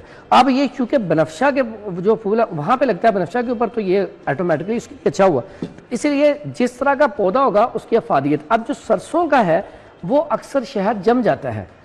1 नंबर शहद सरसों का आप उतारेंगे तो वो जम जाएगा। अच्छा। मौसम के लिहाज से, लेकिन इसका मतलब ये नहीं वो 2 नंबर, लेकिन उसके अंदर चीनी नहीं आएगी, चीनी बन जाती है। मैंने तो एक दफा फ्रिज में रखने का एक्सपीरियंस किया तो वो तो चीनी बन जाती है। अगर वो चीनी बन जाए तो वो फिर 2 नंबर है। दूसरे नंबर पे आपने शहद चखा, अगर तो आपने शहद चखने के बाद आधे घंटे तक आपके मुंह में उसका टेस्ट रहा, यहाँ पे इरिटेशन पैदा की, तो वो 1 नंबर है। अच्छा। अगर खाया आपने शहद लिया 2-3 मिनट 5 मिनट बाद कोई पता ही नहीं, जायका ही खत्म, ये तो वो शहद में टेस्ट कर लूं। हाँ, ये शहद आप ये वाला टेस्ट करें। हाँ, ये थोड़ा सा टेस्ट करें, ठीक है, फिर आपको, और इरिटेशन पैदा करेगा यहाँ पे। ठीक है, नहीं जी, ये खाने में भी टेस्टी होता है। और दूसरी बात इसमें, अच्छा ये ना खूबसूरत नहीं होता, सबसे बड़ी निशानी ये अक्सर आप देखेंगे ना थोड़ा सा धुंधला धुंधला होगा। अच्छा? बिल्कुल आप फार्मी शहद देखेंगे ऐसे बिल्कुल, जब आप साफ शफाफ, हाँ, जब आप लेके आते हैं ना बिल्कुल साफ शफाफ होता है, वो फार्मी शहद की निशानी है। जो देसी होता है वो कभी भी साफ शफाफ नहीं हो सकता, वो थोड़ा सा धुंधला धुंधला होगा। इसका वो करने की कोशिश कर रहा हूं। हाँ जी, ये थोड़ा सा धुंधला धुंधला होगा, साफ नहीं होगा, ये सबसे बड़ी निशानी। दूसरी छोटे छोटे जरा, हाँ जी, और ये भी ठीक है। और इसमें पत्थर के ऊपर भी शहद लगता है। शहद की बहुत किस्में, और शहद जिस तरह खाएंगे उसका जायका उस तरह का होगा। अब इसका जायका बनफशा वाला, इसका जायका चेंज है। ठीक है, इसका जायका चेंज है, और मड़ी मक्खी का इसका जायका, और इसका वो आपने खाया, ये जो आम फार्मी शहद है ये खाएंगे, इसका जायका जो है चेंज है। ये वो चीज आपके लिए नहीं है। ठीक है, हाँ जी, हाँ जी।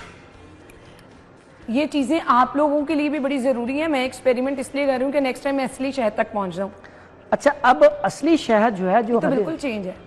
आया ना जायका, बिल्कुल चेंज और है। कभी भी शहद है तो मैं समझता हूँ जब तक आप थोड़ा सा चेक ना कर लें शहद ना खरीदें, और इसको सुन्नत समझ के इस्तेमाल तब तक ना करें जब तक आपको ये ना पता चल जाए कि वाकई एक नंबर है और जंगली है। अगर जंगली है तो फिर उसके फवायद इतने ज्यादा है आप इमेजिन नहीं कर सकते। अगर आप घंटे 2 घंटे का प्रोग्राम में रखे ना तो ये खत्म नहीं हो सकते। अच्छा। चंद मैं आपको 2-3 चीजें बताता हूँ। मुझे मेरा गला खराब है क्योंकि इसको भी ये- टेस्ट करने दें। हाँ। फिर आते हैं जी शहद के फवाइद की तरफ। ये भी चेक करें। ये भी देख अब इसका लेते हैं। जायका अच्छा सबसे ये बिल्कुल ब्राउन है, ये देखें डार्क ब्राउन कलर का है ये वाला ये कह रहे शहद। हैं कि दवाई है। अच्छा ऐसा कर लें। अच्छा हम कफ सिरप लेना तो वो ऑलमोस्ट इसी कलर के होते हैं। तो हकीम साहब ये कौन सा शहद है ये बता दें ताकि हमें पता हो कि अगर बनफ्शा। बनफ्शा का शहद हमने खरीदना है अगर तो आपको कफ है, गला खराब है, खुसूसी तौर बल्कि पर। कॉन्स्टिपेशन के लिए भी अच्छा होता है ये, क्योंकि अच्छा। नफ्शा है ना इसके अंदर। चलें एक दफा मैं इसको भी टेस्ट कर लूं। इसका बिल्कुल और तरह का टेस्ट है, बिल्कुल और तरह का। दरख्त के हिसाब से टेस्ट होता है, जिस दरख्त पे लगा है ना उसका टेस्ट उस तरह का होता है। अच्छा मैं वैसे आपको ऑनेस्टली स्पीकिंग बताऊं, मुझे सबसे मजे का शहद कौन सा लगा है, ये वाला शहद है। बिल्कुल ये छोटी मक्खी का शहद है, इसका टेस्ट बहुत जबरदस्त है। सो अब आ जाएं शहद की प्रॉपर्टीज की तरफ। हाँ, अब शहद में सबसे बेहतरीन जो शिफा कहा गया है, अगर ऐसे पेशेंट हमारे पास जिनको सर्दी लग जाए, सर्दियों के मौसम में ठंड है या आजकल बारिश है तो बच्चे को निमोनिया हो जाता है, सर्दी में सर्दी लग जाती है, तो फौरी तौर पे बच्चे को शहद बारासिंगा में मिला के चिटा दें। अगर ऐसे पेशेंट बाजूकात हमारे पास आती हैं, कपकपी तारी होती है, सर्दियों के मौसम में बारिश भी हो रही है, तो वहाँ पे 1 गिलास गर्म पानी में शहद मिला के पिला दें विद इन 2 मिनट, जिसम बिल्कुल बॉडी बिल्कुल रिलैक्स। फिर आपको नींद नहीं आ रही तब भी आप शहद नीम गर्म पानी में डाल के पिए, आपको अच्छी नींद आ ये जाएगी। तो बहुत लोगों का मसला है, तो ये जबरदस्त आपके पास एक टोटका आ गया जी, बहुत जबरदस्त चीज है, नींद नहीं आ रही। अच्छा ये कैसे हर बात- एज में ये टोटका नहीं है, ये नुस्खा है, ये भी याद नुस्खा है। रखें। चलें, हाँ। हर एज में ये effective हर है। एज में इफेक्टिव है। दूसरी बात इसी तरह अगर आप स्लिम होना चाहते हैं, ठीक है, उसके लिए वाह। आप शहद 1 नंबर शहद हो, 1 गिलास गर्म पानी हो, सुबह निहार, उसके अंदर लेमन आप निचोड़ लें, शहद 1 चम्मच डाल लें और 1 गिलास गर्म पानी सिप ले लेके पी लें आप। ठीक है, चाय की तरह। और साथ सिर्फ आपने मीठी चीजें बंद करनी है, मैदे की चीजें बंद करनी है। फिर आप 1 महीने बाद रिजल्ट ले लें, 5 किलो वजन आपका कम हो जाएगा, लेकिन मीठी चीजें बंद करनी साहब है। ये नुस्खा एक दफा शेयर करने दें। अब वो लोग, वो खवातीन, वो बहुत सारी हम देखते हैं खवातीन स्ट्रेस का शिकार है, मुख्तलिफ बीमारियों का एक बहुत आज कॉमन मसला होता जा रहा है, नींद का ना आना। तो जिन लोगों को नींद नहीं आती, बहुत जबरदस्त नुस्खा हकीम साहब ने बताया जी। रात को उन्होंने 1 गिलास पानी में शहद 1 चम्मच डालना है, सुबह निहार, ठीक है, 1 गिलास गर्म पानी, उसमें 1 चम्मच शहद और आधा लेमन निचोड़ लें। आधा लेमन, और ये वेट लॉस करने के वेट लिए लॉस करने इतना इफेक्टिव है। सबसे पहले हम वो जिक्र कर लेते हैं जिनको नींद नहीं आती, वो ये प्रैक्टिस करके देखें, जबरदस्त इसके नताइज हैं। आप बड़ी सुकून की नींद सो सकेंगे और जब सुबह उठेंगे रिलैक्स होंगे। इसके बाद वेट लॉस करने के लिए वो लोग जो कि अपना वजन कम करना चाहते हैं, एक तो उन्होंने बेकरी आइटम्स, मैदे की बनी हुई चीजें छोड़ दें, उसके साथ साथ जी आपने मीठा छोड़ देना है मुकम्मल तौर पर, और आपने प्रैक्टिस क्या करनी है, 1 गिलास पानी में 1 चम्मच शहद और लेमन, और 1 महीना करके देख लें। 1 महीना फिर करके उसके बाद रिजल्ट आपने शेयर करने हैं, बहुत जबरदस्त चीज है। अच्छा जी कैसी बात है, यही नुस्खा कोलेस्ट्रॉल के लिए, ट्राइग्लिसराइड के लिए, यूरिक एसिड के लिए अच्छा। बेहतरीन नताइज कहाँ मिला। अगर यूरिक एसिड बहुत बड़ा हुआ है, आप रोजाना 15 गिलास पानी के पिए, उनमें आप सुबह शाम 1 गिलास गर्म पानी में शहद, सिर्फ शहद मिला के पिए, यूरिक एसिड खत्म हो जाएगा। अगर आपका कोलेस्ट्रॉल और ट्राइग्लिसराइड बढ़ा हुआ, फिर आप वही लेमन डाल के, ठीक है, वो इस्तेमाल करेंगे, आपका कोलेस्ट्रॉल कम होना शुरू हो जाएगा। उसके बाद अगर आपकी आई साइड, अक्सर औकात वायरल इन्फेक्शन आता है, लोगों की आई जो है रेड होना शुरू हो जाती है, या जो वेल्डिंग का काम करते हैं, अक्सर कोई चीज डल जाती है, उसमें इतना इफेक्टिव है कि आप सिलाई के साथ ना जो सुरमदा नहीं होते, सिलाई के साथ आंख में लगाएं, सिर्फ 2 से 3 मरतबा, वाकई जी हकीम साहब? 2 से 3 मरतबा आपकी आई साइड ये बिल्कुल बड़ा सही रहेगी। अहम है, इस पे मैं दोबारा के बात करती हूँ। धुंधलापन सा वो आ जाता है ना, मीठा होता है ना शहद सम टाइम, मैं इस पे बात करती हूँ, ब्रेक के बाद आते हैं जी, स्टे विद अस।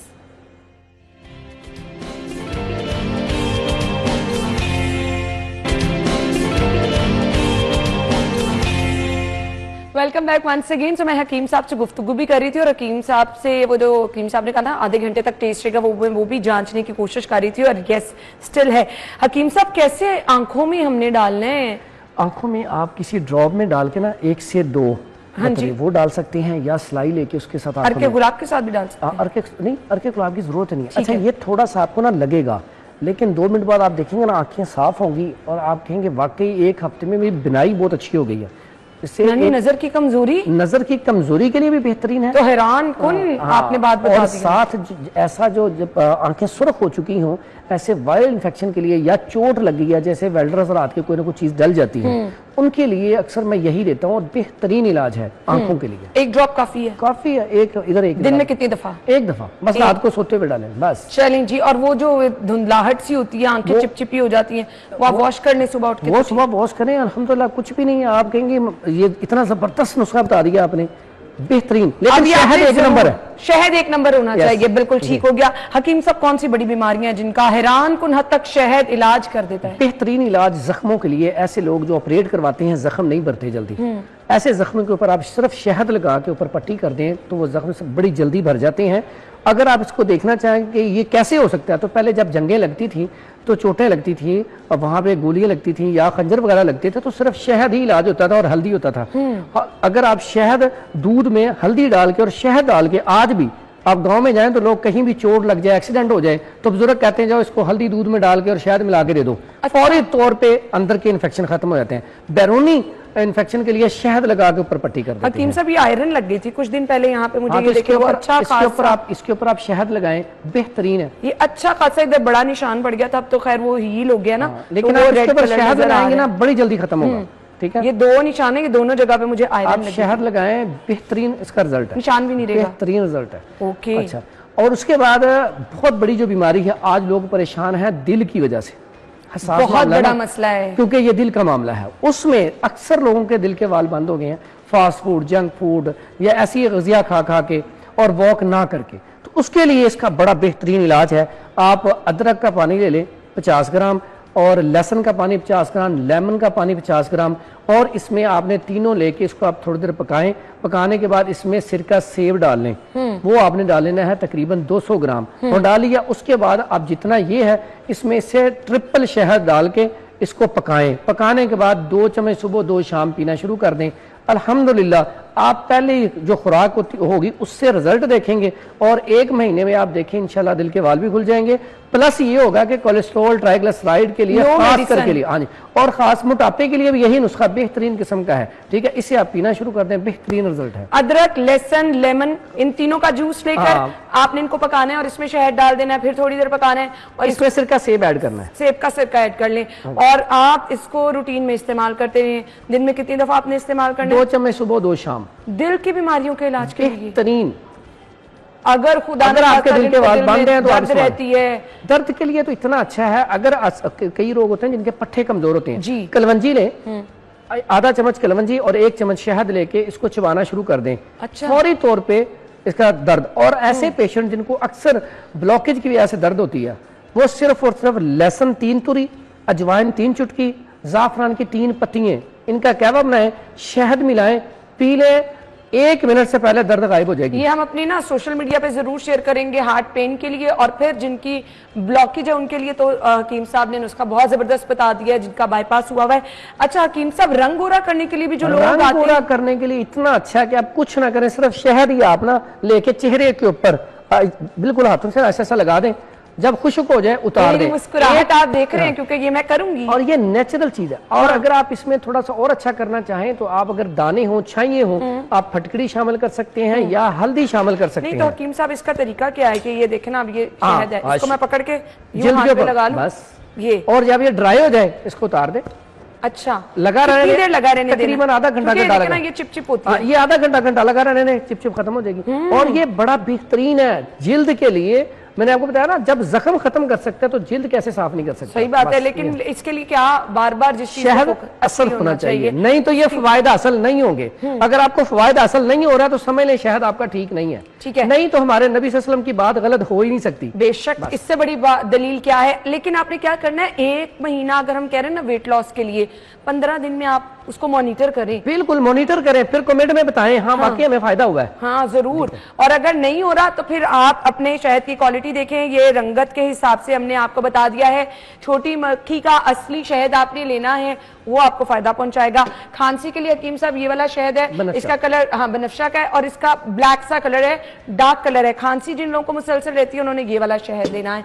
और फार्मी और देसी शहद आपने जाके पूछ के लेना है जी, देसी शहद चेक करके उन्हें चेक करा दें। दूसरा, वेट लॉस वाले बात सुन लें, जब तक वो वॉक साथ नहीं करेंगे, मीठी चीजें नहीं छोड़ेंगे, उस वक्त तक वेट कम नहीं होगा। हाँ, आपके हकीम साहब ने कहा था कि आपने शहद का इस्तेमाल करना है और खाई जाए खाना, मीठी चीजें खाई जाए, तो ये चीजें नहीं है जी, दोनों चीजों को बैलेंस रखना पड़ेगा।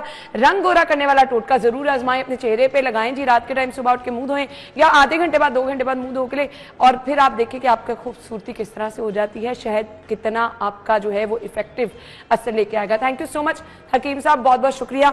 ये आधे घंटे बाद में धोऊंगी और फिर मैं भी रिजल्ट देखूंगी। अच्छा जी, आप भी ये कर सकते हैं और हमें फीडबैक दे सकते हैं, और इंशाल्लाह हम ऐसे जबरदस्त प्रोग्राम आपके लिए लेकर आते रहेंगे। अपना फीडबैक जरूर दीजिएगा। अल्लाह हाफिज।